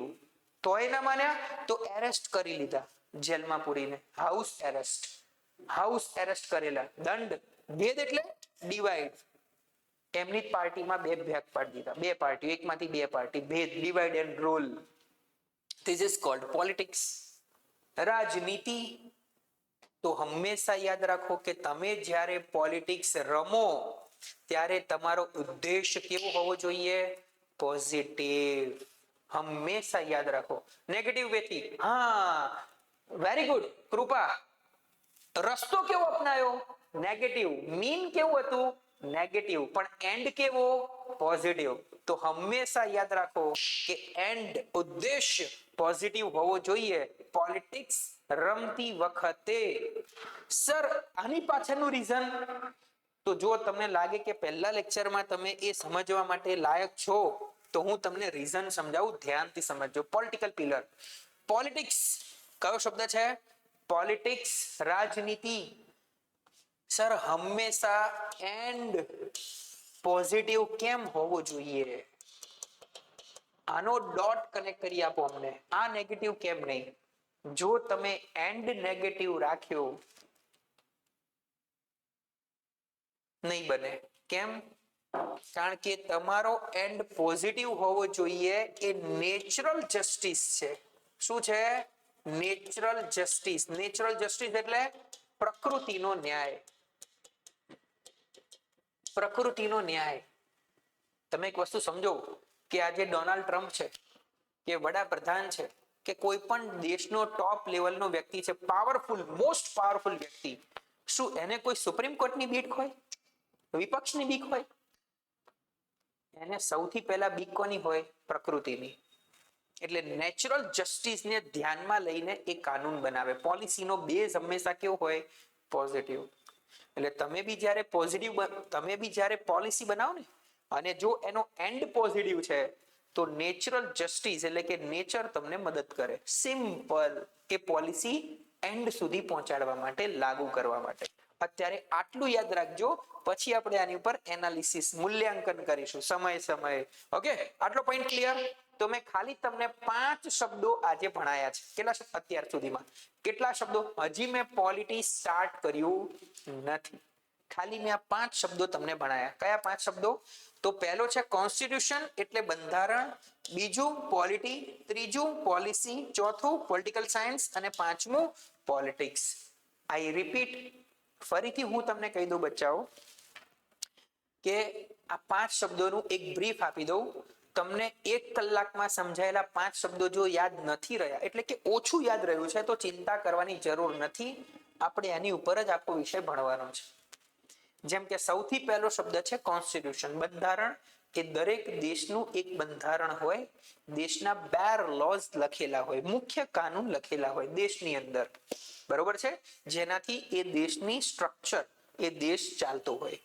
હવે બંધારણની ચોપડી પ્રમાણે મેં એક માળખું ઊભું કર્યું. કયું માળખું ઊભું કર્યું? તો કે પોલિટિકલ સ્ટ્રક્ચર. આને કહેવાય રાજ્ય વ્યવસ્થા. ઓકે, પોલિટિકલ સ્ટ્રક્ચર, જેને કહીશું આપણે પોલિટી. અને પોલિટી એટલે કે દેશને ચલાવવા માટે શું બનાવવું પડે? પોલિસી. આ પોલિસીનો બેઝ શું હોય? હંમેશા એથિક્સ, નેચરલ જસ્ટિસ. તો એના માટે શું કરવું પડે? Research and innovation. પોલિસીમાં ડિટેલિંગ કરવું પડે, રિસર્ચ કરવું પડે. શું કહેવાય એને?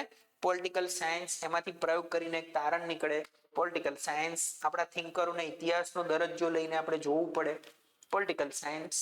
અને પોલિસી લાગુ કર્યા પછી જે પણ અવરોધો આવે એ અવરોધોને દૂર કરવા માટે જે પણ પગલા ભરે આ લોકો, શું કહેવાય એને?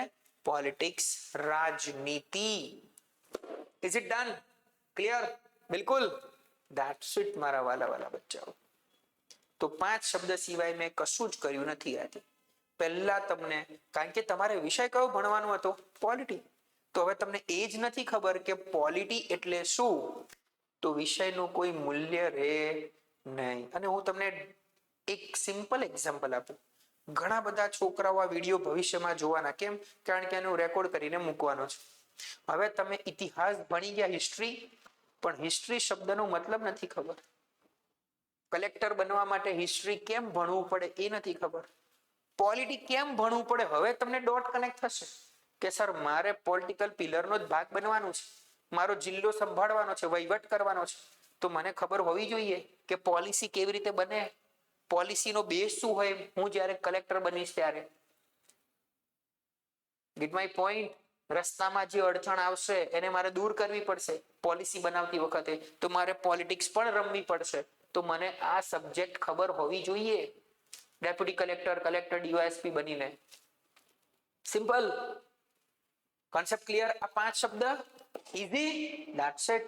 તો હવે હું તમને સમજાવું પોલિટી. પોલિટી સબ્જેક્ટ આપણે સ્ટાર્ટ કરીએ.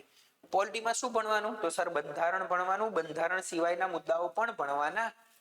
તો જો પોલિટી સબ્જેક્ટનો સિલેબસ જોઈએ આપણે, સિલેબસ હું માનું ને ત્યાં સુધી તમે આ સબ્જેક્ટની અંદર કોઈ પણ મુદ્દો તમારી સામે આવે અને તમે એને જસ્ટિફાઈ કરી શકો, ડોટ કનેક્ટ કરી શકો, યુપીએસસી જીપીએસસી ના પ્રીવિયસ યરના ક્વેશ્ચન સોલ્વ કરી શકો, ત્યાં સુધી તમારે ભણવું જોઈએ.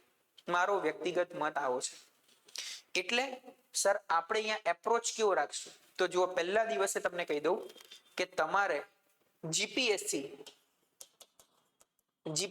ના લાસ્ટ 7 યરના પ્રિલિમ્સ ના પેપરની ઝેરોક્સ કાઢી નાખવાની. એટલે કે એક બંચ બનાવીને સ્પાઇરલ કરીને તમારી જોડે જ રાખવાનું. જીપીએસસી ના લાસ્ટ 7 યર. કેમ લાસ્ટ 7 યર? કારણ કે 5 વર્ષના દાસા સરના પ્રશ્નો અને 2 વર્ષના નલિન સરના.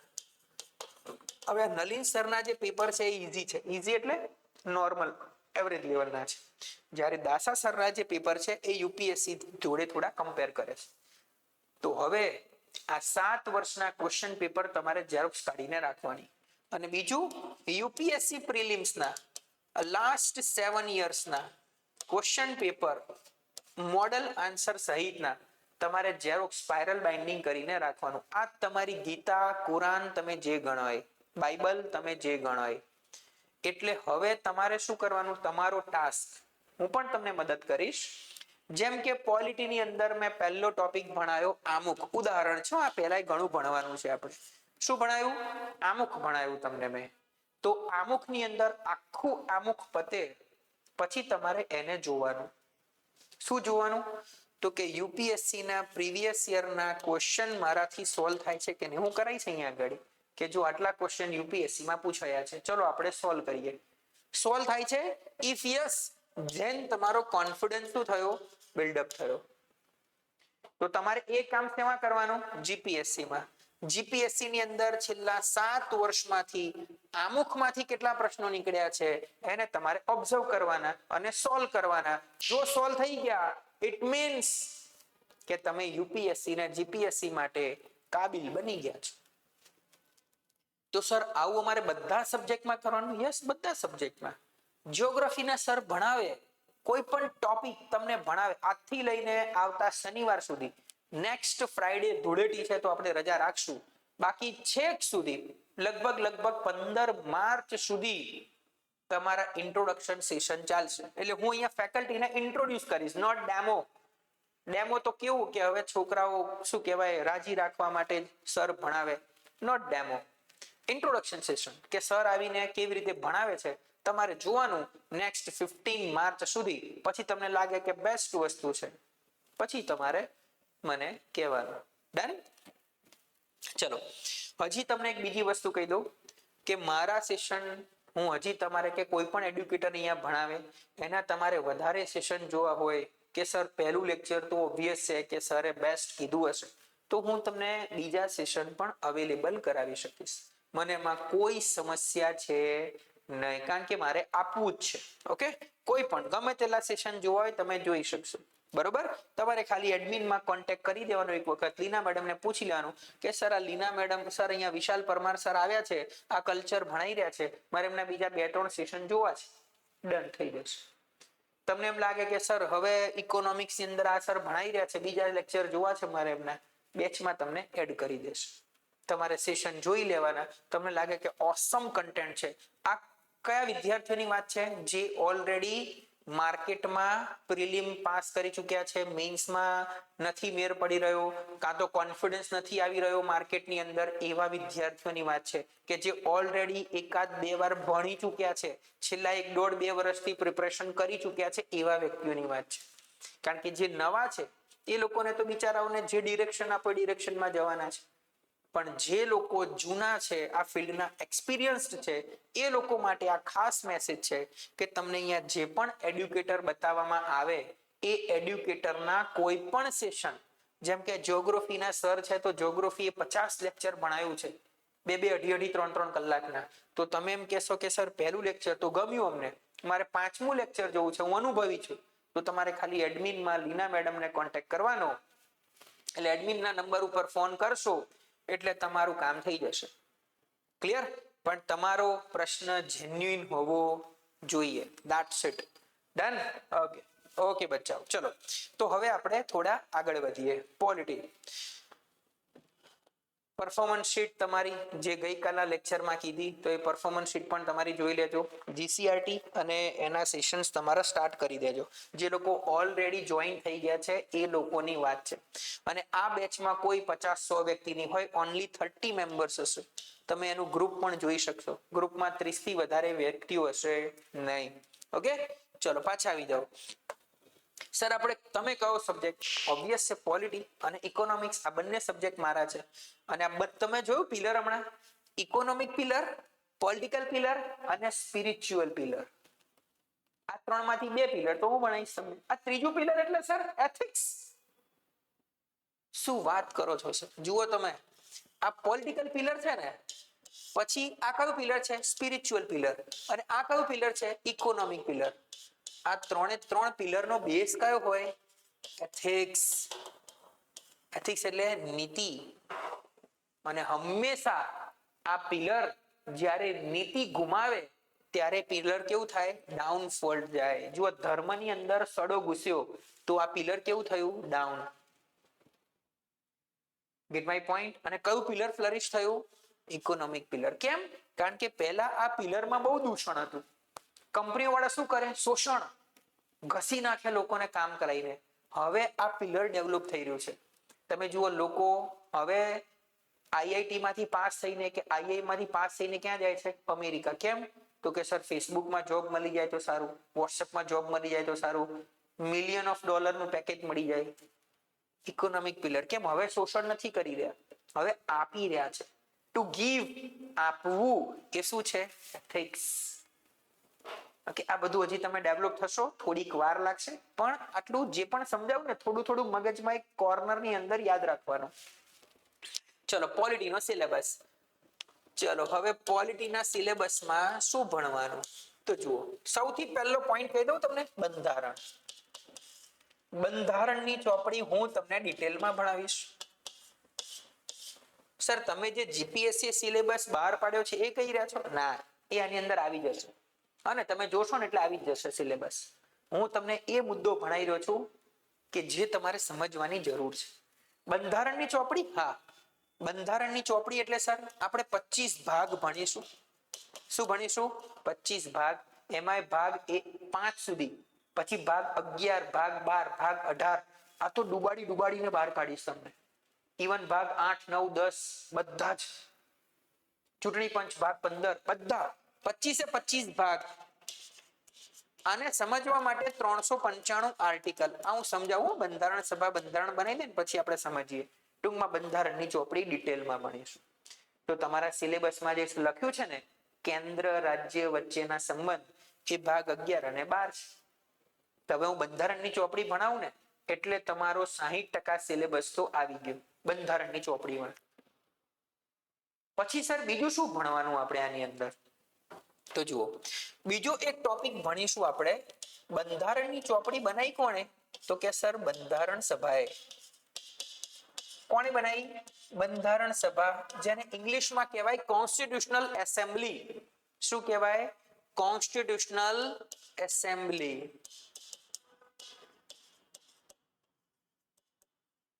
બંધારણ સભા, જેણે આપણું બંધારણ બનાવ્યું 2 વર્ષ 11 મહિના 18 દિવસનો ઉપયોગ કરીને.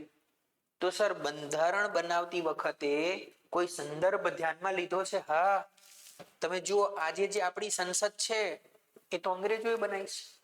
આજે આપણા મોટા ભાગના લોસ તમે જોઈ લો, આઈપીસી નામ બદલ્યા ને હમણાં, ભારતીય દંડ સંહિતા ને બધું, ન્યાયિક સંહિતા. IPC, Indian penal code, evidence act, criminal, CrPC, આ બધું કોણે આપ્યું છે? 1860 અંગ્રેજોથી ચાલતું આવે છે.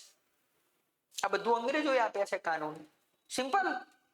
તો આને શું કહેવાય? આપણે બંધારણના ઉદ્ભવનો ઇતિહાસ. બંધારણના ઉદ્ભવનો ઇતિહાસ સમજાવ હું. આમાં શું આવે? આપણું જે બંધારણ થયું ને એનું જે ઓરિજિન થયું ને એની હિસ્ટ્રી. અંગ્રેજોએ જે કાનૂન બનાવ્યા હતા એ. અંગ્રેજોએ કયા કાનૂન? એક્ટ 1773 નો act, regulating act, 1781 settlement act, 1781. કોઈ યાદ રાખવાની હાલ જરૂર નથી. આ તો હું ભણાઈ રહ્યો છું. તમને એમ લાગે કે સરે કીધું કેમ નહીં, એટલે હું અત્યારે કહી રહ્યો છું. બાકી તમારે હાલ આને ટચ બી નહીં કરવાનું. કેમ? કારણ કે પહેલા લેક્ચરની અંદર હું તમને એ ભણાવું કે અંગ્રેજોએ જે કાનૂન બનાવ્યા છે અને એમાંય હું શબ્દ વાપરું કારોબારી, જે તમને શબ્દ જ નથી ખબર તો તમને કેવી રીતે ઊંઘ આવી જાય? તમને પહેલા લેક્ચરમાં હું તમને આ બધું ભણાવું, સુઈ જાવ તમે. એટલે આપણે આ જે બંધારણના ઉદ્ભવનો ઇતિહાસ છે ને, જેમાં એક્ટ આવે છે બધા, એ થોડાક તમે ડેવલપ થશો ને પછી ભણાવીશું. એટલે આપણે બંધારણની શરૂઆત, પોલિટીની શરૂઆત ક્યાંથી કરશું? બંધારણ સભાથી કરશું. તમને બંધારણ સભાથી હું તમને ભણાવીશ અને પછી થોડા ડેવલપ થઈ જાઓ, આપણે બંધારણ ચાલુ કરશું અને તમને લાગે કે હવે અમને કારોબારી ખબર પડી, ધારાસભા ખબર પડી, સુપ્રીમ કોર્ટ, આ બધી ટર્મ સમજમાં આવી ગઈ, પછી હું તમને સમજાવીશ બંધારણના ઉદ્ભવનો ઇતિહાસ. કેમ? કારણ કે એક માળખું હોય. મારું કામ તમને ડેવલપ કરવાનું છે, ભણાવવાનું છે, નહીં કે જે છે બધું તમને પીરસી દેવાનું, તમારા મગજમાં ઉતારવાની જવાબદારી તમારી. એવું નથી મારું કામ. તમારા મગજમાં બધા જ ડોટ કનેક્ટ કરી આપવાની જવાબદારી અહીંયા મારી છે. એ હું બખૂબીથી નિભાવીશ. ક્લિયર? ચલો હવે અહીંયા જોજો. પછી શું ભણીશું આપણે? બંધારણ પછી જો બંધારણની અંદર એક ટોપિક આવે છે જેને આ લોકોએ લખ્યો છે પંચાયતી રાજ. તો પંચાયતી રાજ છે ને હું તમને અલગથી ભણાવીશ. કેમ? It's a very important. Panchayati Raj આખો સબ્જેક્ટ અલગથી ભણાવીશ. બંધારણનો જ ભાગ છે, ભાગ 9. પણ આ તમને અલગથી એટલા માટે ભણાવીશ કે તમારામાંથી કોઈને ક્લાસ 3 ની આપવાની એક્ઝામની ઈચ્છા હોય, ટીડીઓમાં, અરે તલાટીમાં કે એમાં પંચાયત બોર્ડની એક્ઝામમાં, તો આ પોર્શનમાંથી ક્વેશ્ચન્સ વધારે પૂછાય છે. તો અહીંયા પણ તમને જસ્ટિફાય આપણે ટોપિકને કરી દઈશું. હવે મને એમ કહો કે અહીંયા વડાપ્રધાન બેઠા છે. આ કોણ છે? કેન્દ્રમાં વડાપ્રધાન. દેશને ચલાવવા માટે કાનૂન બનાવે? તમે કહો બિલકુલ ચલાવે. હવે મને એમ કહો કે બાજુના દેશ જોડે રિલેશન રાખવા માટે કાનૂન બનાવે? બિલકુલ બનાવે. બાજુના દેશ જોડે બિલકુલ બનાવે. પાકિસ્તાન જોડે રિલેશન રાખવા કાનૂન બનાવવો પડે, પોલિસી. શું બનાવવાનું? હંમેશા શું યાદ રાખો? પોલિસી. લો શબ્દ નહીં વાપરવાનો. લો તો પછી આવે. પહેલા શું બનાવવું પડે? પોલિસી. પોલિસી એટલે નીતિ, જેનો બેઝ શું હોય? એથિક્સ. એથિક્સ એટલે વેલ્યુઝ. બનાવે? શ્રીલંકા જોડે રિલેશન મેન્ટેન કરવા, મોલદીવ જોડે, અમેરિકા જોડે, કેનેડા જોડે, હા કે ના? તો આ નેશનલ લેવલનો મુદ્દો થઈ ગયો કે ઇન્ટરનેશનલ લેવલનો? રાષ્ટ્રીય સ્તરનો મુદ્દો થયો કે આંતરરાષ્ટ્રીય સ્તરનો? તમે કહેશો સર ઇન્ટરનેશનલ લેવલનો મુદ્દો થયો, તો આને કહેવાય ઇન્ટરનેશનલ રિલેશન. શું કહેવાય?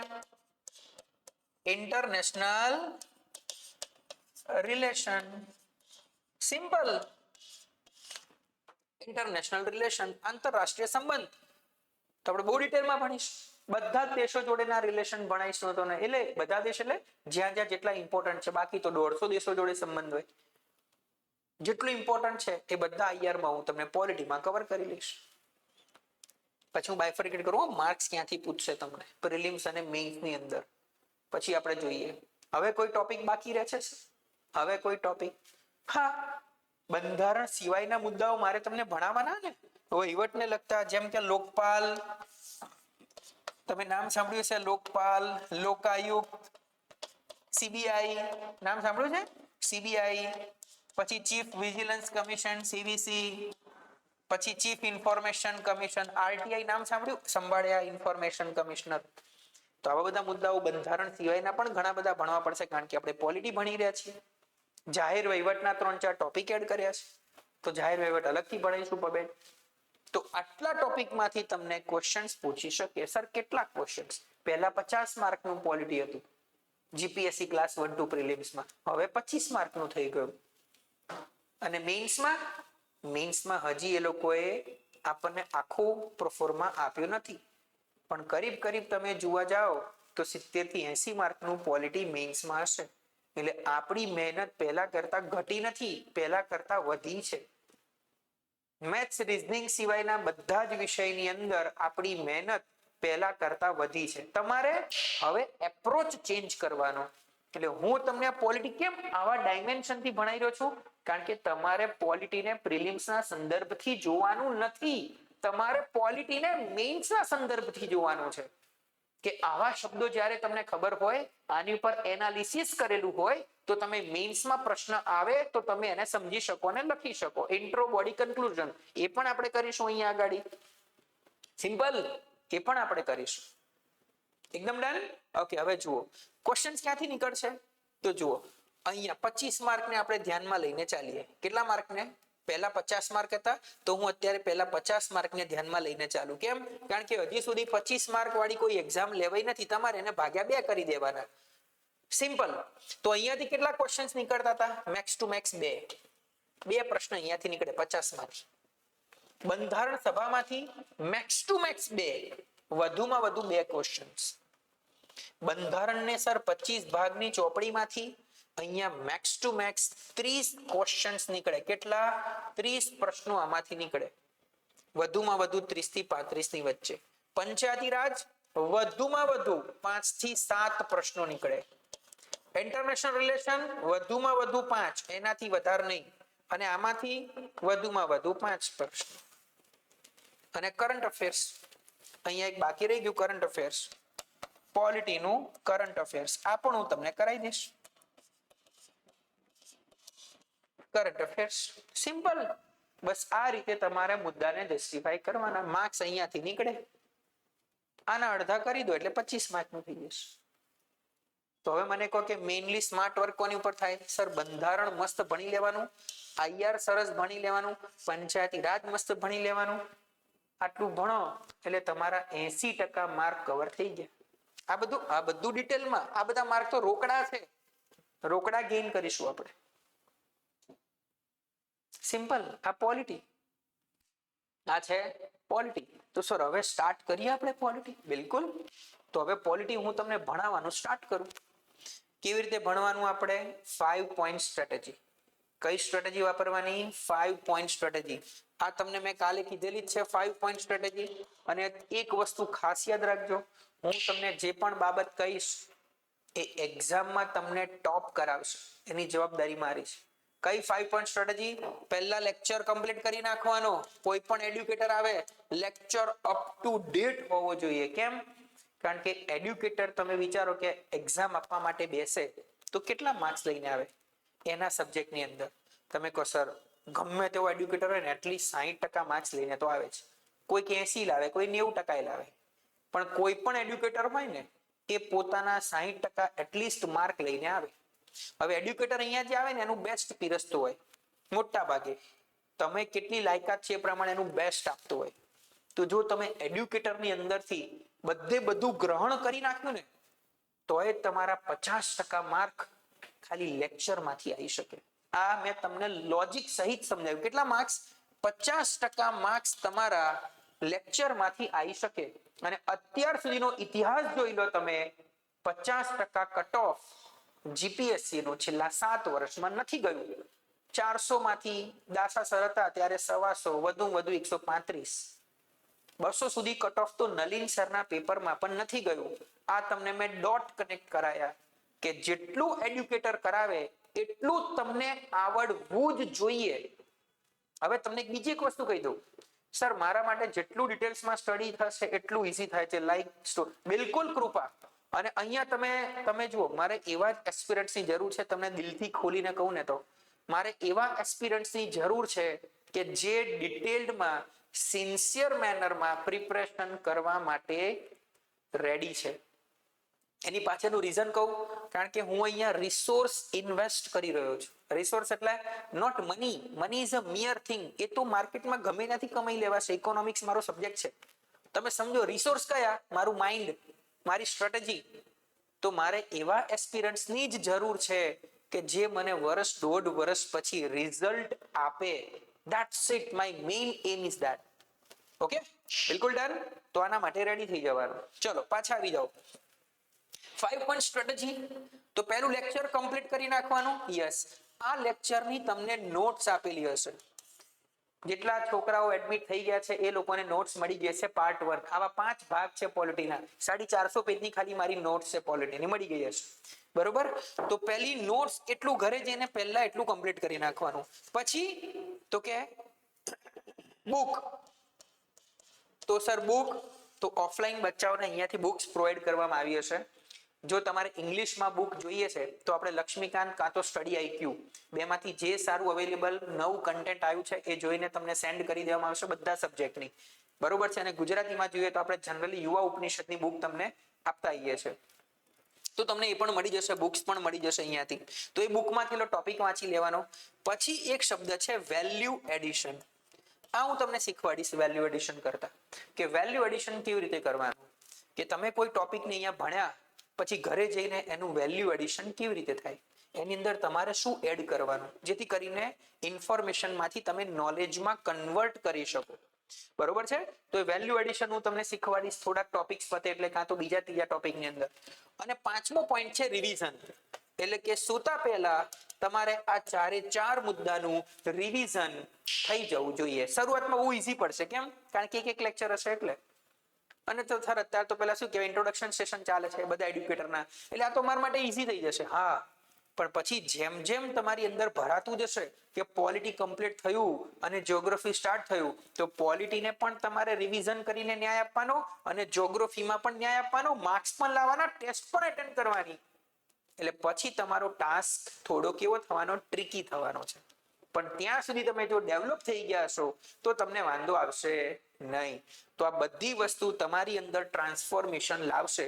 અને આ જ ટ્રાન્સફોર્મેશન તમને એક આઈડલ અધિકારી બનાવશે, જે તમારા માટે ખૂબ જરૂરી છે. એટલે અધિકારી એટલે બીજો કોઈ વ્યક્તિ નથી. કોઈ પણ અધિકારીને પકડીને તમે જોઈ લો કે પહેલા એનું જે સ્વરૂપ હતું અને પાસ થયા પછીનું જે સ્વરૂપ છે એની અંદર શું ચેન્જીસ આવ્યા છે. એની મેચ્યોરિટી થી લઈને, ડેડિકેશન થી લઈને, ઇક્યુ આઈક્યુ થી લઈને શું ચેન્જીસ આવ્યા છે જોઈ લેવાનું. એની ઉપર આપણે ફોકસ કરવાનું. That's it. ઓકે, જે મેં તમને ગઈકાલે ઇન્ટ્રોડક્શન સેશનની અંદર સમજાવી જ દીધેલું છે. એ 5 મુદ્દાઓ તમારી અંદર ઇન્ક્લુડ કરવાના. ચલો આપણે હવે પોલિટી સ્ટાર્ટ કરીએ. શું સ્ટાર્ટ કરીએ? પોલિટી આપણે સ્ટાર્ટ કરીએ. પોલિટી સ્ટાર્ટ કરતા પહેલા હું તમને 2 ડ્રાફ્ટ સમજાવીશ. કેટલા ડ્રાફ્ટ? 2 ડ્રાફ્ટ, જે તમને સમજવા માટે જરૂરી છે. અને પછી આપણે પોલિટી ક્યાંથી શરૂ કરીશું? બંધારણ સભા. કેમ બંધારણ સભા? ખબર પડી ગઈ ને. બાકી સૌથી પહેલા મારે તમને શું ભણાવવું પડે? બંધારણના ઉદ્ભવનો ઇતિહાસ ભણાવવો પડે મારે તમને. સૌથી પહેલા અંગ્રેજોએ બનાવેલા એક્ટ, 1773 નો એક્ટ, 1781, 84, પછી 1793, 1813, 33, 53, 1858, 1861, 1909, 1918, 1935, આ બધા ભારત શાસન અધિનિયમ. 1947 ભારત સ્વતંત્રતા ધારો. પણ તમે સુઈ જાઓ, પહેલા લેક્ચરમાં ભણાવો એટલે. એના માટે પહેલા આપણે શું કરીશું? બંધારણ સભા ભણીશું, જેણે આપણી બંધારણની ચોપડી બનાવી. બરોબર. પણ એ ભણતા પહેલા હું તમને 2 ડ્રાફ્ટ ભણાવું. શું ભણાવું? 2 ડ્રાફ્ટ. કેમ? કારણ કે તમને ભણવાની અંદર મજા આવશે. ચલો ડ્રાફ્ટ નંબર 1. ચલો હવે તમને એક મુદ્દો મગજમાં આવી ગયો છે. પોલિટિકલ સ્ટ્રક્ચર એટલે કોને કહેવાય? તો સર આપણા દેશની પોલિસી બનાવે એવું માળખું, જેમાં વડાપ્રધાન છે, રાષ્ટ્રપતિ છે, એવું બધું ખબર છે, પણ શું કરે અમને ખબર નથી. કઈ વાંધો નહીં, મારી જવાબદારી. ચલો હવે જુઓ, એકદમ બેઝિક લેવલ ઉપરથી સ્ટાર્ટ કરશું આપણે. પણ બેઝિકમાં પણ તમને યુનિકનેસ મળશે કે સર આવું મેં જાતે કર્યું હતું પણ આવા ડોટ કનેક્ટ થયા નતા, હવે થઈ રહ્યા છે. પ્રશ્ન તમને જ્યાં પણ થાય, ડાઉટ લઈને ઘરે જવાનું નહીં. આ મારો પહેલો નિયમ છે. હું પણ નતો જતો જ્યારે ભણતો હતો ત્યારે. મારા સરને, મારા ગુરુને આજે પણ તમે પૂછો, હું ક્યારેક બોલાય છે અહીંયા, તો કે એક જ વ્યક્તિ આ વ્યક્તિ એક જ વસ્તુ માટે મને હેરાન કરે. શું? હંમેશા પ્રશ્ન પૂછે. અને તમારે પણ એ કરવાનું. બરોબર છે? પ્રશ્ન પૂછવાના જેટલા થાય એટલા. બેફામ. એવું લાગે કે જે યુટ્યુબમાં મને શું કહેવાય જોવે છે કે રેકોર્ડિંગ સેશન જોવે અને એમ લાગે કે પ્રશ્ન જો છે તો પ્રશ્ન પૂછી લેવાનો, પણ પ્રશ્ન પૂછતી વખતે તાર્કિકતા થોડી રાખવાની. હા ને? લેવલ તમારું ને મારું બંનેનું. ઓકે, હા, સિલી ક્વેશ્ચન હશે તો ચાલશે. ડન. ઓકે, ચલો હવે આ આપણે અત્યારનું ભારત. અત્યારનું ભારત એટલે કેવું ભારત? અત્યારનું ભારત એટલે કેવું ભારત? હવે બીજો એક નિયમ આજે આપણે લઈશું પોલિટીની અંદર કે સ્પેસિફિક બનવાનું. કેવું બનવાનું? સ્પેસિફિક. લો ની અંદર કે પોલિટીની અંદર 19-20 ચાલે નહીં. તમે જો એવું બોલ્યા કે આઝાદી પછીનું ભારત, એના વિશે કંઈ પણ કોઈ પ્લસ માઇનસ શબ્દ બોલ્યા તો એક્ઝામિનરને ખબર પડી જશે કે પોલિટીને સમજ્યો નથી આ. એટલે તમારી સામે હું 3 શબ્દ મૂકું. એક શબ્દ અનડિવાઇડેડ ઇન્ડિયા, બીજું ડિવાઇડેડ ઇન્ડિયા, ગુજરાતી કરું હો, અને ત્રીજું ઇન્ટિગ્રેટેડ ઇન્ડિયા. અનડિવાઇડેડ એટલે અવિભાજિત ભારત. અવિભાજિત ભારત. મારા અક્ષર થોડા ગાંધી બાપુ જેવા છે તો હું એવી આશા રાખીશ તમારી જોડે કે હું તમને બેસ્ટ ક્વોલિટી આપીશ. તમે મને ખાલી આટલો સપોર્ટ કરજો કે હું બોલું ને અક્ષરમાં ખાલી ક્યારે કમ્પ્લેન નહીં કરતા, અને એટલું તમને મારા પ્રત્યે પ્રેમ ખાલી દેખાડજો. ઓકે, હું ટ્રાય કરીશ બેસ્ટ નીકળવાનો, પણ આ કેવું છે હવે જનીનોમાં વણાઈ ગયેલું છે એટલા માટે. એના માટે હું દિલગીર છું, એડવાન્સમાં તમને કહી દઉં. હા ને, પણ તો બી હું ટ્રાય કરીશ. ડિવાઇડેડ ઇન્ડિયા એટલે વિભાજિત ભારત. વિભાજિત ભારત. અને ઇન્ટિગ્રેટેડ ઇન્ડિયા એટલે અખંડ ભારત. શું કહેવાય? અખંડ ભારત. ચલો હવે મને એમ કહો કે અખંડ ભારત એટલે આઝાદી પહેલાનું ભારત? થેન્ક યુ બચ્ચા. અખંડ ભારત એટલે આઝાદી પહેલાનું ભારત કે આઝાદી પછીનું ભારત? અખંડ ભારત એટલે, તો અખંડ ભારત એટલે તમારે યાદ રાખવાનું આઝાદી પછીનું ભારત. તો આઝાદી પછીનું ભારત હોય તો ભાગ પડી ગયા હતા? યસ સર, ભાગ પડી ગયા હતા ને. ભારત પાકિસ્તાન આઝાદી પછી, આઝાદી વખતે ભાગ પડી ગયા. તો આઝાદી પછીનું ભારત કેવું હોય? વિભાજિત, ડિવાઇડેડ ઇન્ડિયા અને ઇન્ટિગ્રેટેડ ઇન્ડિયા. ઇન્ટિગ્રેટેડ નો મતલબ થાય હવે કોઈ ભાગ પડી શકે નહીં, પડ્યા બાદ પડ્યા. એટલે પાકિસ્તાન દેશ અલગ બન્યો એના પછી હવે કોઈ ભાગ ના પડે. તો બેઝિક ટર્મ છે. તમે જ્યારે પણ લો વાંચો કે કોઈ એક્ટ વાંચો ને લખ્યું હોય કે ડિવાઇડેડ ઇન્ડિયા, તો સમજી જવાનું આઝાદી પછીના ભારતની વાત કરે. એવું કે અખંડિત ભારત, તો સમજી જવાનું કે આઝાદી પછીના ભારતની વાત કરે છે. અને એમ લખ્યું હોય કે અનડિવાઇડેડ ઇન્ડિયા, તો સમજી લેવાનું કે આઝાદી પહેલાનું ભારતની વાત કરે છે, જેમાં પાકિસ્તાન એટલે કે પશ્ચિમ પાકિસ્તાન અને બાંગ્લાદેશ હાલનું એટલે કે પહેલા પૂર્વ પાકિસ્તાન પણ ભારતનો ભાગ હતું. Okay, basic term. Okay, good. ચલો હવે મને એમ કહો કે હાલનું ભારત એટલે કેવું ભારત? તમે કહેશો સર ડિવાઇડેડ ઇન્ડિયા અને ઇન્ટિગ્રેટેડ ઇન્ડિયા. આ ભારતની પોલિટિકલ સ્ટ્રક્ચર કેવું છે હાલના ભારતનું? તમે કહેશો સર દિલ્હીમાં બેસે, કોણ છે દિલ્હીમાં? તો કે વિકાસ. તો કે સર એક કેન્દ્ર સરકાર. હા કે ના? કેન્દ્ર સરકાર દિલ્હીમાં બેસે. આ સિવાય કોઈ વહીવટ કરે છે ભારતની અંદર? આ સિવાય ભારતમાં કોઈ વહીવટ કરે છે? અહીંયા કેન્દ્રમાં બેઠેલી સરકાર 140 કરોડ લોકો ઉપર કાનૂન બનાવે છે. આ સિવાય કોઈ વહીવટ કરે છે ભારતની અંદર? યસ ઓર નો? કોઈ આઈડિયા ખરો તમને કે ભારતમાં કોઈ વહીવટ કરતો હોય આ સિવાય? હા, કોણ? યસ, રાજ્યો. તો કેટલા રાજ્યો છે? તો કે 28 રાજ્યોની રાજ્ય સરકાર.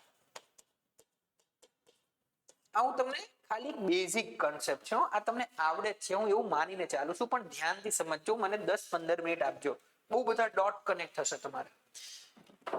28 રાજ્યની રાજ્ય સરકાર. એક કોણ છે? કેન્દ્ર સરકાર અને 28 રાજ્ય સરકાર. ઓકે, હવે આ 28 રાજ્ય સરકાર છે, એક કેન્દ્ર સરકાર છે. આ સિવાય કઈ છે ભારતની અંદર?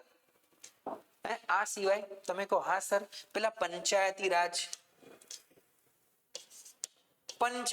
સરપંચ અને મ્યુનિસિપાલિટી. It's okay.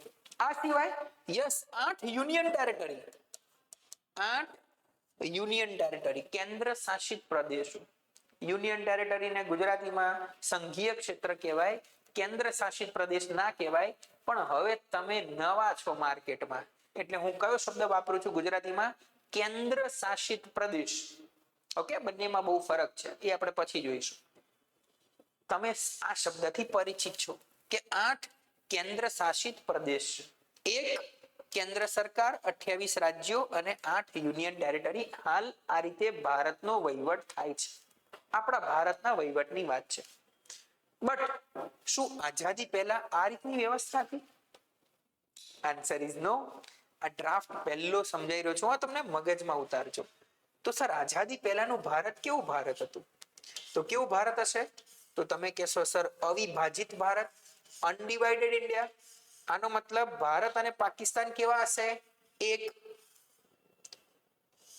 આ કેવું ભારત થઈ ગયું? એક ભારત. ચલો હવે પાછા આવી જાઓ. હવે મને એમ કહો કે આખા ભારત ઉપર વહીવટ ક્યાંથી થતો? તમે કહો સર દિલ્હીથી. કોણ કરે વહીવટ? જવાબ આપો મને કમેન્ટમાં. આખા ભારત ઉપર. ઓકે, ચલો મનમાં જવાબ આપો ને, પછી મારા જવાબ જોડે તમારે કોલેક્ટ કરવાનું, કમ્પેર કરવાનું, સાચું છે કે ખોટું જોવાનું. બરોબર? ડન બચાવો. ચલો કહો મને, આખા ભારત ઉપર વહીવટ કોણ કરે? તમે કહો સર આખા ભારત ઉપર વહીવટ કરે એક વાઇસરોય. કોણ હોય? એક viceroy. Most powerful person, viceroy આખા ભારત ઉપર વહીવટ કરે. સર આ સિવાય કઈ હતું ભારતમાં? હા, વાઇસરોય એકલો કાફી છે આખા ભારત ઉપર વહીવટ કરવા માટે? નહીં, ભાગ પાડેલા ભારતના. કોણ વહીવટ કરે? ચલો બોલો મનમાં. સર પ્રાંત. તો 11 જેટલા પ્રાંત હતા. પ્રાંત એટલે અત્યારના રાજ્યો. પહેલા શું કહેવાતા? પ્રાંત. ઇંગ્લિશમાં શું કહેવાય? પ્રોવિન્સ. જેમ કે બોમ્બે પ્રાંત, જેમ કે સંયુક્ત પ્રાંત, જેનું નામ બદલીને સૌથી પહેલા શું કર્યું? ઉત્તર પ્રદેશ 1950. આવા કેટલા પ્રાંત હતા? 11 કે 13 પ્રાંતો હતા. જ્યાં કોણ બેસે? ગવર્નર. પ્રાંતમાં કોણ હોય? ગવર્નર. આવું નાનું નાનું ખબર છે ને? હું એવું માનીને ચાલુ, તમે થોડું થોડું ભણેલા છે પહેલા પણ, અને ના ભણ્યા હોય તો પણ આ તો બેઝિક કોન્સેપ્ટ છે, ખબર પડી જશે. કે આ સિવાય કઈ છે ભારતની અંદર? આ સિવાય કઈ ભારતની અંદર હતું આઝાદી પહેલા? તમે કહો યસ સર. હતું ને? શું હતું? તો કે સર 562 દેશી રજવાડા. 562 દેશી રજવાડા એટલે કે સ્ટેટ્સ, સોરી, દેશી રજવાડાઓ. કોણ હોય? તો કે સર રાજા. કોણ વહીવટ કરે? રાજા. 562 દેશી રજવાડાઓ હતા. અને આ સિવાય કઈ હતું? હા, અત્યારે જેમ યુનિયન ટેરેટરી છે ને હાલ, પહેલા શું હતું? કમિશનર વિસ્તાર. શું હતું? કમિશનર વિસ્તાર. એટલે સીધા વાઇસરોય અંતર્ગત એ વિસ્તાર હોય. કેટલા હતા કમિશનર વિસ્તાર? 4. કયા 4? દિલ્હી, બલુચ, કુર્ગ અને મારવાડ. મારવાડ. મારવાડ એટલે અજમેર. મારવાડ એટલે અજમેર. કુર્ગ એટલે કર્ણાટકનો કુર્ગ પ્રદેશ. શેમાં પ્રખ્યાત છે આજે પણ? કોફી. ભારતની અંદર જેટલું કોફીનું ઉત્પાદન થાય છે, કોફી ખબર પડે ને, ચા કોફી, કોફીનું જેટલું ઉત્પાદન થાય છે એમાંથી 54% ઉત્પાદન, 54% ઉત્પાદન ક્યાંથી થાય છે? કર્ણાટકના કુર્ગ પ્રદેશમાંથી. બલુચ હાલ પાકિસ્તાનમાં છે, બલુચિસ્તાન. અને દિલ્હી, તો આજે પણ દિલ્હી કેવું છે? Union territory. કે જ્યાં વડાપ્રધાન પોતે બેસતા હોય એને રાજ્ય બનાવે નહીં, એને કાં તો યુટી રાખે, કાં તો પહેલા શું રાખતા? કમિશનર વિસ્તાર. આવી રીતે ભારતનો વહીવટ થતો. હવે મને એમ કહો કે આ જે ગવર્નર છે, ગવર્નર, આ ગવર્નર કોને રિપોર્ટ કરે? તમે કહો સર વાઇસરોયને. કોને રિપોર્ટ કરે? વાઇસરોયને. પછી આ રાજા, દેશી રજવાડાનો રાજા, કોને રિપોર્ટ કરે? વાઇસરોયને. સર પેલા કમિશનર વિસ્તારનો કમિશનર કોને રિપોર્ટ કરે? તમે કહો સર વાઇસરોયને. યસ ઓર નો? એટલે વાઇસરોય તમને ભારતમાં કેવો જોવા મળે? સર્વોચ્ચ. Yes or no? વાઇસરોય તમને ભારતમાં કેવો જોવા મળે? તો કે સર સર્વોચ્ચ જોવા મળે. પણ આ વાઇસરોય આવે ક્યાંથી? વાઇસરોય આવે ક્યાંથી? આપણો ઇન્ડિયન થોડી છે, નહીં, આ તો ભૂરિયો છે, એટલે કે બ્રિટનમાંથી આવે છે. તો બ્રિટનમાં જઈશું આપણે, બિલકુલ જવું પડશે બ્રિટનમાં. તો અહીંયા આપણે દોરી દઈએ બ્રિટન. ધ્યાનથી સમજજો, આ છે બ્રિટન. જુઓ ડોટ કનેક્ટ થશે. હવે બ્રિટન એટલે શું સર? બ્રિટન તો દેશ છે. તો ત્યાં પોલિટિકલ સ્ટ્રક્ચર કેવું, એટલે રાજ્ય વ્યવસ્થા કેવી ત્યાંની? જેમ અહીંયા તમે કીધું વાઇસરોય આખો દેશ સંભાળે છે, તો બ્રિટન કેવું છે? તો કે રાજા. બ્રિટન કેવું છે? રાજાશાહી. યાદ રાખજો, અત્યારે પણ રાજાશાહી છે, પહેલા પણ રાજાશાહી હતું. પણ અત્યારના બ્રિટનમાં અને પહેલાના બ્રિટનમાં ફરક છે. શું ફરક છે જોઈએ આપણે. હવે રાજા કોને કહેવાય? હા, કૃપા, ઈસ્ટ ઇન્ડિયા કંપની તો પછી આવી બેટા. હવે ધ્યાનથી સમજજો, રાજા કોને કહેવાય? તો કે રાજા કેવો હોય? તો કે સર જેની જોડે પાવર એબ્સોલ્યુટ હોય એને કહેવાય રાજા. સર એબ્સોલ્યુટ નો મતલબ લિમિટલેસ, બાઉન્ડ્રીલેસ, જેને સીમા નથી, જેને મર્યાદા નથી. તો પાવર કેવો હોય રાજા જોડે? એબ્સોલ્યુટ. સર સાબિત કરો કેવી રીતે? તો જુઓ, કાનૂન કોણ બનાવે? કાનૂન કોણ બનાવે? રાજા. એનો અમલ કોણ કરે? તો કે રાજા. અને ન્યાય પણ કોણ આપે? તો કે રાજા. આને કહેવાય એબ્સોલ્યુટ પાવર. અને આ રાજાને પાવર ક્યાંથી મળતો હોય? તો કે પ્રજા. હવે બ્રિટનની વાત કરી રહ્યો છું. હવે બ્રિટનમાં થયું એવું કે પ્રજાએ રાજા સામે વિદ્રોહ કર્યો. જ્યારે પ્રજા રાજા સામે વિદ્રોહ કરે એને કહેવાય સિવિલ વોર. શું કહેવાય? ગૃહ યુદ્ધ. આ શબ્દ યાદ રાખજો, તમારે વર્લ્ડ હિસ્ટ્રીમાં તમને આ શબ્દ બહુ આવશે કે યુરોપમાં બધી જગ્યાએ સિવિલ વોર બેફામ થયેલા છે. રાજાની સામે પ્રજા યુદ્ધ કરે, સામે ચડે પ્રજાની વિરુદ્ધ. પ્રજા રાજાની વિરુદ્ધમાં જાય અને રાજાને ઝુકાવે. રાજાને ઝુકાવે. કેમ? તો કે રાજા નિરંકુશ થઈ ગયો હોય, ભ્રષ્ટ થઈ ગયો હોય, ત્યારે પ્રજા શું કરે? વિદ્રોહ કરે. આને કહેવાય સિવિલ વોર. તો સેમ વસ્તુ ક્યાં થઈ? બ્રિટનમાં. કે રાજા સામે પ્રજાએ વિદ્રોહ કર્યો. હું ક્યારની વાત કરી રહ્યો છું ખબર છે? આશરે 1685 ની આજુબાજુની વાત છે કે પ્રજાએ રાજાની સામે વિદ્રોહ કર્યો અને રાજાને ઝુકાવ્યા. અને બ્રિટનની અંદર શેની સ્થાપના થઈ? લોકશાહી, એટલે કે સંસદ. એટલે લોકોનો ચૂંટાયેલો વડો સંસદમાં બેસશે અને કાનૂન બનાવશે. પણ એ કાનૂન ઉપર છેલ્લી મહોર કોણ આપશે? રાજા. એટલે રાજા સર્વોચ્ચ તો ખરી, પણ શક્તિશાળી કોણ બ્રિટનમાં? સંસદ. અને શક્તિશાળી હોય, સંસદ હોય, એટલે સંસદમાં ચૂંટાયેલો વડો કોણ હોય? વડાપ્રધાન. હવે ડોટ કનેક્ટ થયા તમને? કે બ્રિટનમાં આજે પણ તમને વડાપ્રધાન જોવા મળે છે અને રાજા જોવા મળે છે. તો બ્રિટન ભલે રાજાશાહી છે, પણ છેલ્લા 400 વર્ષથી, 350 વર્ષથી બ્રિટનમાં રાજા કરતા વધારે શક્તિશાળી કોણ છે? તો કે વડાપ્રધાન. કેમ? કારણ કે ત્યાં સંસદ છે, લોકશાહી છે, એટલા માટે. હવે અહીંયા પાછા આવી જાઓ, આપણે એ સમયની વાત કરીએ. હવે સંસદ હોય તો વડાપ્રધાન હોય? બિલકુલ. મંત્રી હોય? બિલકુલ. તો આમાંથી એક મંત્રીને ત્યાંના સંસદે એક પદ આપ્યું હોય. બ્રિટનની અંદર એક પદ આપ્યું હોય જેનું નામ છે ભારત રાજ્ય સચિવ. શું નામ આપ્યું હોય? ભારત રાજ્ય સચિવ. અને ઇંગ્લિશમાં કહેવાય ઇન્ડિયન સ્ટેટ સેક્રેટરી. સેકિસ. અને આની અંદરમાં બ્રિટનમાં 15 સદસ્યો એને મદદ કરવા માટે આપેલા હોય. કેટલા સદસ્યો? 15. એટલે આ 16 સદસ્યોની બોડી હોય જે બ્રિટનમાં બેસે અને ભારત ઉપર વહીવટ કરે. એટલે હવે તમને ખબર પડી કે વાઇસરોય આવે ક્યાંથી? તો કે બ્રિટનમાંથી. કોણે મોકલ્યો હોય? ભારત રાજ્ય સચિવ. આને વાઇસરોયની નિમણૂક કરે. તો સાહેબ કાકા બાપાના શરૂઆતમાં એવું હતું. પછી કેવી રીતે વાઇસરોય આવે? એક્ઝામ આપીને. બ્રિટનમાં એક્ઝામ લેવામાં આવે. પહેલા ભારતમાં લેવાય, પછી બ્રિટનમાં લેવાય. કઈ એક્ઝામ? યુપીએસસી. કઈ exam? UPSC.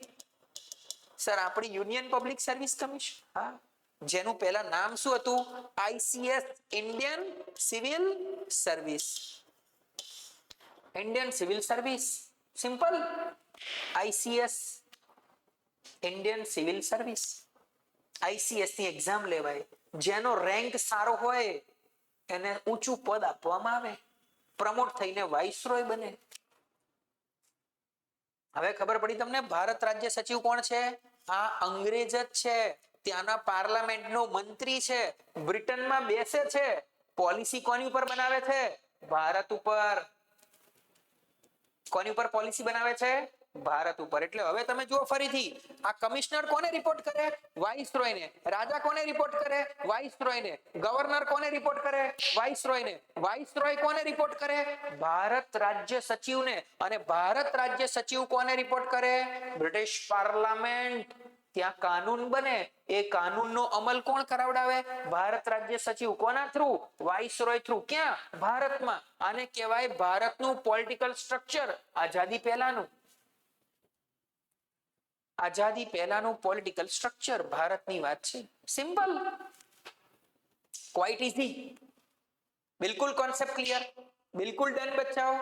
Yes or no? That's great. આ હજી પોલિટી આપણે સ્ટાર્ટ કર્યું નથી. બેઝિક કોન્સેપ્ટ તમને ભણાવી રહ્યો છું, જે વિષયને ભણવા માટે તમારી અંદર હોવા જરૂરી છે. જેવું આપણે આગળ ભણીશું ને, આ બધા ડોટ તમને કનેક્ટ થશે કે ઓકે આ રીતે ભારતનો વહીવટ આઝાદી પહેલા થતો હતો, આઝાદી પછી અત્યારે જે વહીવટ થાય એ તો તમને ખબર જ છે કે વડાપ્રધાન છે, ચીફ મિનિસ્ટર છે, આવી રીતે પોલિટિકલ સ્ટ્રક્ચર ભારતનું બનેલું છે. Quite easy. ઓકે, ચલો પાછા આવી જાઓ. આ ડ્રાફ્ટ નંબર 1. અહીંયા તમને કોઈ પણ પ્રશ્ન હોય તમે કમેન્ટ કરીને, હેન્ડ રેઝ કરીને તમે મને પૂછી શકો છો, નિશ્ચિંત થઈને. ઓકે, એ સિવાય તમે ઘરેથી રિવિઝન કરતા હોય અને તમને એમ લાગે કે મારે સરને કંઈક પૂછવું છે, તો મારો નંબર 8866117487. જુઓ, આ નંબરનો યુઝ તમે અલ્ટિમેટ વેપન તરીકે છેલ્લે કરજો. પહેલા વેલ્યુ એડિશન કરજો, રિસર્ચ કરજો, ના સમજ પડે તો મને મેસેજ કરી શકો છો. એકદમ ક્લિયર? જેન્યુઇન ક્વેશ્ચન, હા ને? બિલકુલ. ચલો, આ ડ્રાફ્ટ 1. જુઓ, હવે બીજી એક વસ્તુ સરસ મજાની કહું તમને કે આપણા લેક્ચરના અંતે હું તમને કેટલાક એડિશનલ પોઈન્ટ્સ પણ કહીશ, જે અત્યારે કરંટમાં હશે, જે તમારી એક્ઝામ માટે ખૂબ જરૂરી હશે. ઓકે, એવા એડિશનલ પોઈન્ટ્સ પણ હું તમને સમજાવીશ, તમને મજા આવશે. ચલો, હવે ડ્રાફ્ટ નંબર 2 ઉપર છીએ. બીજો ડ્રાફ્ટ, ડ્રાફ્ટ નંબર 2. સી, હવે આ બીજો ડ્રાફ્ટ છે.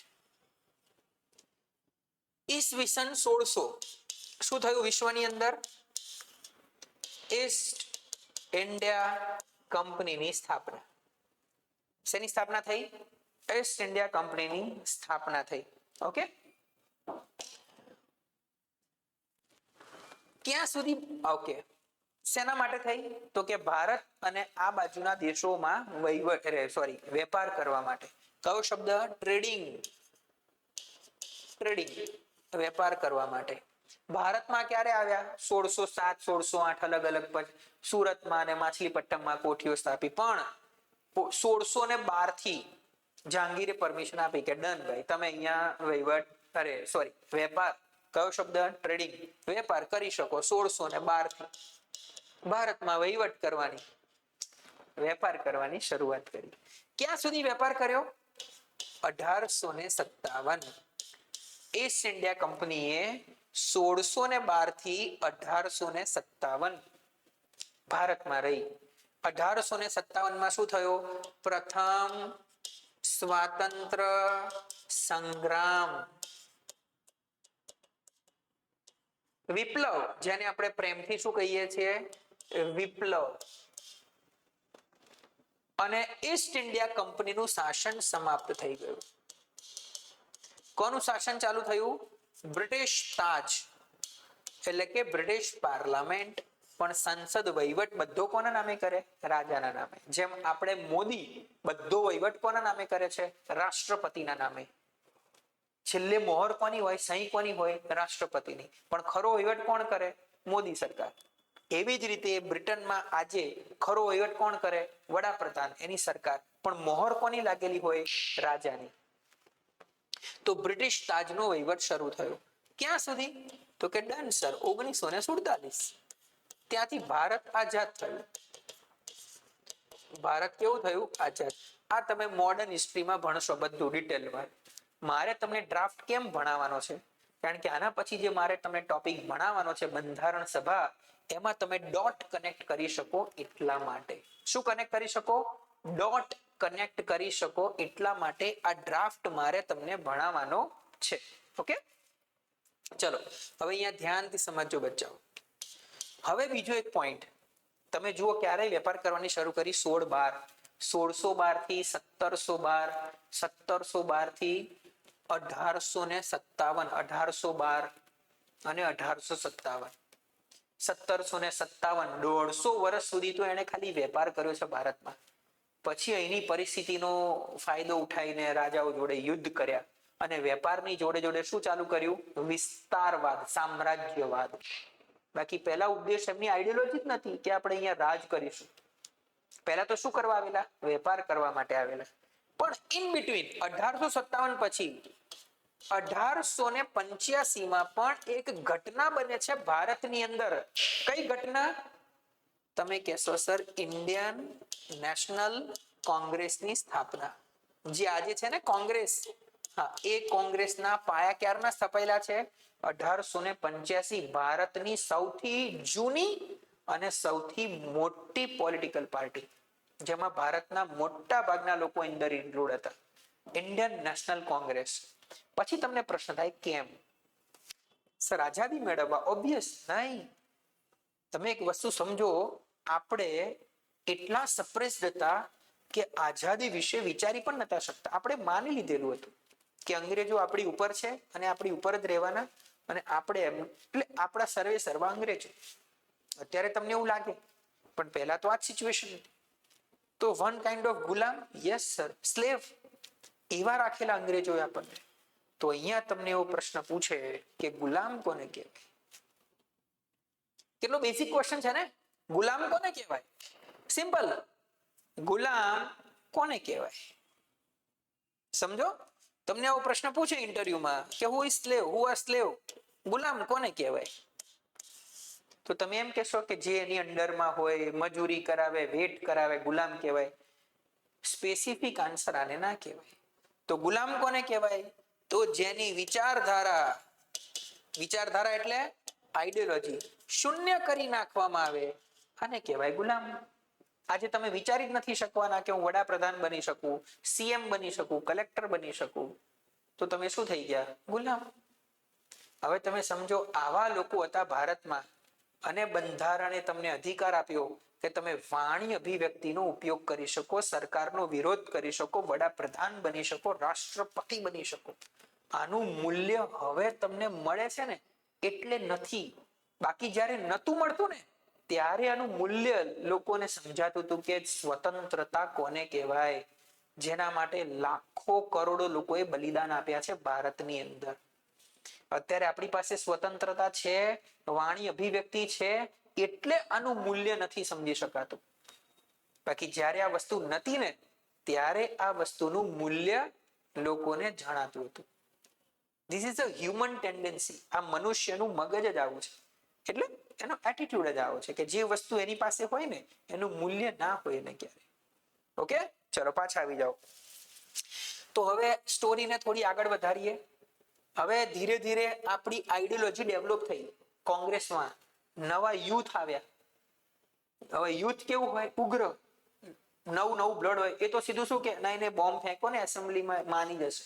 બેરા છે મારા બેટાઓ, બોમ્બ ફેંકો. એટલે બે ભાગ પડી ગયા, જહાલવાદ અને મવાળવાદ. પછી બાપુ એન્ટર થયા 1915 માં. બાપુ કે જુઓ બધો માહોલ જોઈ લઉં પહેલા.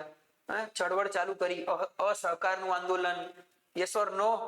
પછી મીઠાનો સત્યાગ્રહ ભારતની અંદર આઝાદી માટે. પછી આપણી વિચારધારા ડેવલપ થઈ. પહેલા તો શું માંગતા હતા? સ્વરાજ, અમને શાસન કરવા દો, અમારી ઉપર તમે. બાપુ કે પછી આપણે 1930 ને કીધું નહીં હવે તમે જોઈએ જ નહીં, સંપૂર્ણ સ્વતંત્રતા, પૂર્ણ સ્વરાજ. 1930 માં આપણી આઈડિયોલોજી ડેવલપ થઈ. બોલો, વિચાર કરો તમે. લડ્યા. એક ઘટના બને છે 1939 માં. કઈ? Second world war, world war 2. હવે આ છે ને બહુ મોટી ઘટના ભારતની આઝાદીમાં ભાગ ભજવે છે. World war 2. કોણ છે વર્લ્ડ વોર 2 માં? એક બાજુ જર્મની, ધ્યાનથી સમજજો હો. એક બાજુ જર્મની, હિટલર. બીજી એની જોડે જાપાન અને ઇટલી. અને બીજી બાજુ કોણ? America, sorry Britain.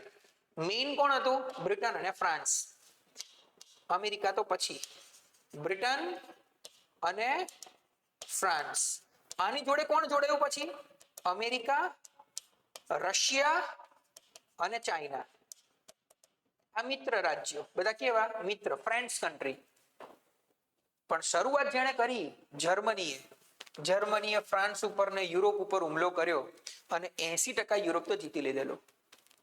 આટલા નાના બ્રિટન ટાપુ ઉપર 50,000 બોમ્બ ફેંકેલા છે બ્રિટને. એટલે આર્થિક રીતે, ઇન્ફ્રાસ્ટ્રક્ચરની રીતે બ્રિટનને પાયમાલ કરી નાખેલું. સેકન્ડ વર્લ્ડ વોર ઓલમોસ્ટ કોણ જીતવાનું હતું? Germany, Hitler. Even nuclear bomb પણ પહેલા હેવી વોટર ને બધું કોણે બનાવેલું? હિટલરે. પણ અમેરિકાની એકદમ સાર્કાસ્ટિક વેમાં તો ના કહેવાય, સસ્પેન્સિવ વેમાં એન્ટ્રી થાય છે અને બધા સમીકરણો બદલાય છે. અને હિટલર એક બહુ ખોટું પગલું ભર્યું એવું ઇતિહાસકારો કહે છે કે ઠંડીવાળા વિસ્તારમાં, ઠંડીવાળી સિઝનમાં રશિયા ઉપર હુમલો કરે. નો ડાઉટ રશિયાને અડધું જીતી લીધેલું, બટ રશિયા ઉપર હુમલો કરો, પોલાર બાજુ ઠંડીમાં જવું, તમારા જુનૂન સાથ આપે, સૈનિકો કદાચ સાથ આપે નહીં. એક ગંભીર ખોટું પગલું એવું ભર્યું એવું માનવામાં આવે છે. તો તમે સમજો કે આ હિટલર પછી પકડ્યો જાય છે અને માર્યો જાય છે. ચલો, આ તો વાર્તા પૂરી થઈ ગઈ. પણ અહીંયા છે ને અમેરિકા અને રશિયા બંને સુપર પાવર તરીકે ઉભરે છે. હું વાત કરી રહ્યો છું 1939, 40, 41, 42 ની. જ્યારે યુદ્ધ ચાલે છે ત્યારે તો બ્રિટન શું કરે ખબર છે? ભારતને એની જોડે જોડી દે છે. આપણે કેટલા, અમારે પડવું જ નથી યુદ્ધમાં, તમે લડો, અમારે શું લેતો, અમારા સૈનિકો ખોટા મારે. અમારે તો શું જોઈએ છે? આઝાદી. અમારે શું જોઈએ? બંધારણ સભાની, અમને બંધારણ સભા રચવાની મંજૂરી આપો. એટલે 1940 માં અંગ્રેજો લઈને આવે છે ઓગસ્ટ ઓફર. 1940. નાનો ઇતિહાસ ભણાઈ રહ્યો છો, ડોટ કનેક્ટ કરવા માટે, તમને પાછળ બહુ કામમાં લાગશે. August offer. અંગ્રેજો કે ડન છે, પહેલા તમે આ યુદ્ધ પૂરું થવા દો, પછી બધું આપણે તમને આપી દઈશું. ઉદાહરણ છે, આવું યાદ રાખજો. યુદ્ધ પૂરું થાય એટલે 1945 માં, 1945 માં સેકન્ડ વર્લ્ડ વોર પૂરું થઈ જાય છે. હવે આપણે શું માંગતા હતા? આઝાદી. બીજું બંધારણ સભાની માંગણી. તો અંગ્રેજોને કીધું લાવો ચલો આઝાદી. અંગ્રેજો કે બધું કામ ચાલી રહ્યું છે, આની ઉપર વાતચીત ચાલી રહી છે ઇન્ટરનેશનલ લેવલે. ભારત કે કઈ વાંધો નહીં, જ્યાં સુધી આઝાદી ના આપો ત્યાં સુધી શું આપો? બંધારણ સભા રચવાની મંજૂરી આપો. એટલે આપણને સૌથી પહેલા શું મળ્યું? બંધારણ સભા રચવાની મંજૂરી. અને પછી શું મળ્યું? આઝાદી. Get my point? Concept clear બચ્ચા? Yes or no? યસ, આઝાદી. હવે એક વસ્તુ ધ્યાનથી સમજજો, તમે લોકો ધ્યાનથી સમજજો. તમારામાંથી મોટા ભાગના લોકોને ઇતિહાસ પણ એવું કહે છે કે આઝાદીની અંદર આપણા જે સ્વાતંત્ર્ય સેનાનીનો છે, સ્વાતંત્ર્ય સેનાની, આપણા ફ્રીડમ ફાઇટર્સ, એમનો એબ્સોલ્યુટ ફાળો છે. એબ્સોલ્યુટ એટલે સંપૂર્ણ ફાળો છે. આપણા જે ફ્રીડમ ફાઇટર્સ છે એમનો અમૂલ્ય ફાળો છે, એબ્સોલ્યુટ ફાળો છે. આન્સર ઇઝ યસ, ઓબ્વિયસ છે. એ લોકો ના હોત તો આપણે આઝાદી વિશે વિચારી પણ ના શકતા. પણ આની જોડે બીજી બહુ જ મોટી ઇન્ટરનેશનલ લેવલ ઉપર જે ઘટના છે એને પણ આપણે ધ્યાનમાં લેવી જોઈએ. કઈ ઘટના? તો આ છે બ્રિટન. આ છે બ્રિટન. હવે આ બ્રિટન એટલે એવો દેશ જેના માટે શું કહેવાય ખબર છે? વિશ્વના 60% કરતા વધુ દેશો ઉપર એને રાજ કરેલું છે. રાજ ચાલતું હતું એનું. there is never sunset of Britain. બ્રિટનમાં ક્યારે સૂર્યાસ્ત ના થાય. કેમ સૂર્યાસ્ત કેમ ના થાય? જેમ કે આ પૃથ્વી છે, પૃથ્વી ગોળ ફરે, આ પૃથ્વી ગોળ ફરે, જે બાજુથી સૂર્યપ્રકાશ પડે, સૂર્યપ્રકાશ પડે ને કોનો ઝંડો લહેરાતો હોય? બ્રિટનનો ઝંડો લહેરાતો હોય દેશ ઉપર. There is never sunset of Britain. There is never sunset of Britain. બ્રિટનમાં સવારે સૂર્યના પ્રકાશથી કારખાનાઓ ચાલે અને રાત્રે વીજળીની લાઇટથી ફેક્ટરીઓ ચાલે. આખા વિશ્વની અંદર પ્રોડક્શનનું હબ હતું Britain. There is never sunset of Britain. બ્રિટનમાં સવાર રાત ગમે ત્યાંથી ઉપરથી જો અજવાળું જ હોય. ઓકે, આ એક ટર્મ છે. તો હવે એ બ્રિટન સેકન્ડ વર્લ્ડ વોર પછી સુપર પાવર રહ્યું નહીં. સુપર પાવર તરીકે બે દેશો આવ્યા. કયા? એક અમેરિકા અને બીજું રશિયા. તો હવે આ બંને દેશોને એવું ગમે? આ બંને દેશોને કે બ્રિટન જોડે હજી એની અંડરમાં 60% 70% દેશો હોય. ઇન્ડિયા, શ્રીલંકા, પાકિસ્તાન, બાંગ્લાદેશ, ચાઇના, આ બાજુના દેશો, સાઉદી થી લઈને આફ્રિકાના મોટા ભાગના દેશો ગમ્યા લોકોને. ઓસ્ટ્રેલિયા, ઇન્ડોનેશિયાના બધા દેશો બ્રિટનની અંડરમાં હોય. સેકન્ડ વર્લ્ડ વોર પછી ના ગમે એટલે આ લોકો પ્રેશર કરવા લાગ્યા બ્રિટન ઉપર કે ભાઈ હવે આપણે લોકોને ગુલામ બનાવવાના નથી, આઝાદ કરો. Gate my point? એટલે ભારતની જોડે ઘણા બધા દેશો સેકન્ડ વર્લ્ડ વોર પછી આઝાદ થયા છે. તો આ પણ એક બહુ મોટું ફેક્ટર છે ભારત આઝાદ થવા પાછળ. ક્લિયર? તો આવી રીતે તમારે ડોટ કનેક્ટ કરવાના અને મુદ્દાઓને સમજવાનું. પોલિટી ઇઝ વેરી ઇઝી, પણ ક્યારે? તમે એને કોન્સેપ્ટ ક્લિયર કરીને સમજો ત્યારે. તો બસ આવા જ કોન્સેપ્ટ ક્લિયર કરીને આપણે પોલિટીને જસ્ટિફાઈ કરીશું. ડન? તો ચલો પાછા આવો. મેં બે ડ્રાફ્ટ તમને સરસ મજાના સમજાવી દીધા. તો આજના સેશનની અંદર શું કર્યું આપણે? તો આજના સેશનની અંદર સૌથી પહેલા 5 શબ્દો ભણ્યા.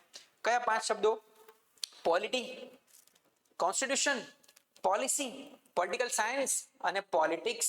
આ 5 શબ્દો મેં તમને ભણાવ્યા. આ 5 શબ્દો ઘરે જઈને તમારે રિસર્ચ કરવાનું, ગૂગલ ઉપર લખવાનું છે, સર્ચ કરવાનું તમારો ટાસ્ક છે. જ્યાં ના સમજ પડે ત્યાં મને મેસેજ કરવાનો, પૂછવાનું કે સર પોલિટિક્સમાં આવી ટર્મ આવે છે, શું કરવાય? પછી શું કરવાનું? આ બંને ડ્રાફ્ટ ઉપર થોડું મગજ ઘસવાનું કે બે જ ડ્રાફ્ટ સરે કરાયા, એનું લોજિક શું છે. આ ડોટ કનેક્ટ કરશું આપણે કાલે. હવે શું ભણવાનું આપણે?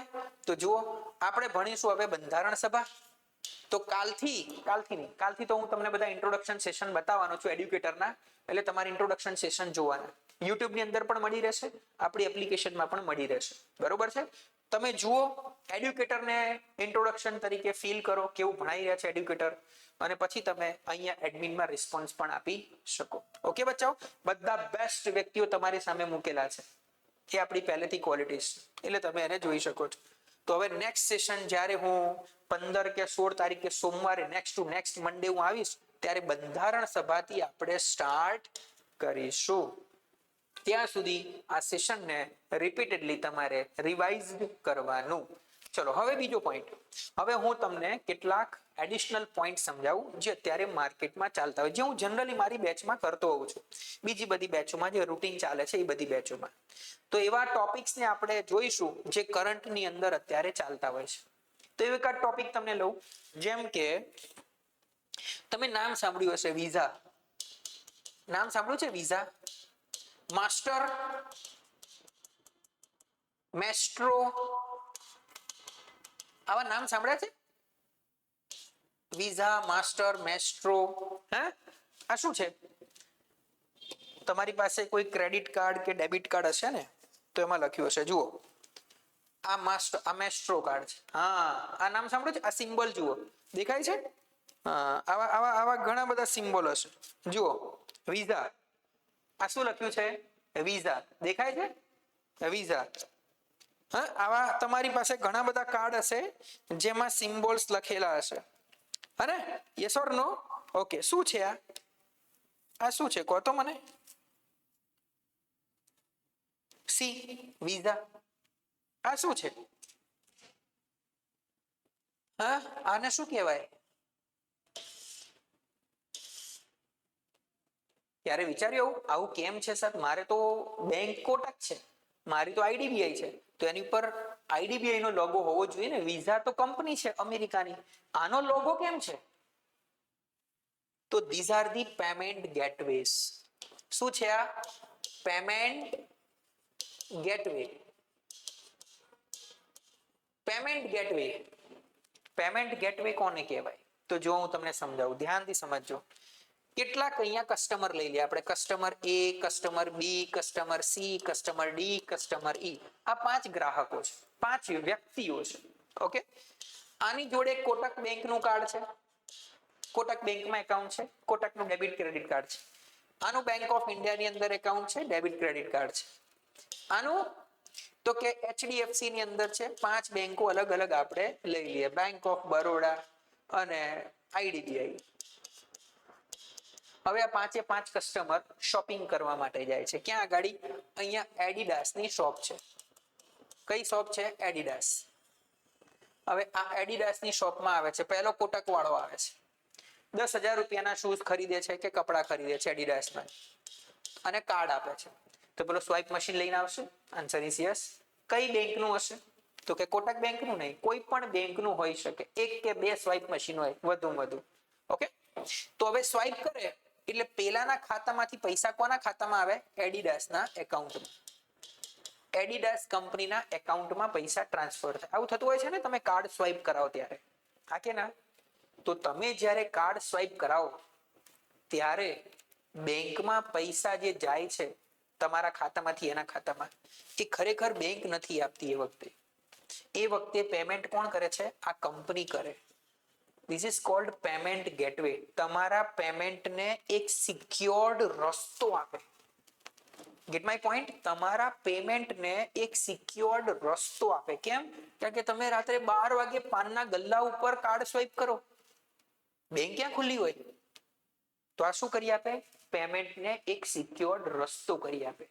એટલે તમારા એકાઉન્ટમાંથી ઓન ધ સ્પોટ મેસેજ આવી જાય, પણ પેમેન્ટ કોણ કરતું હોય? વિઝા.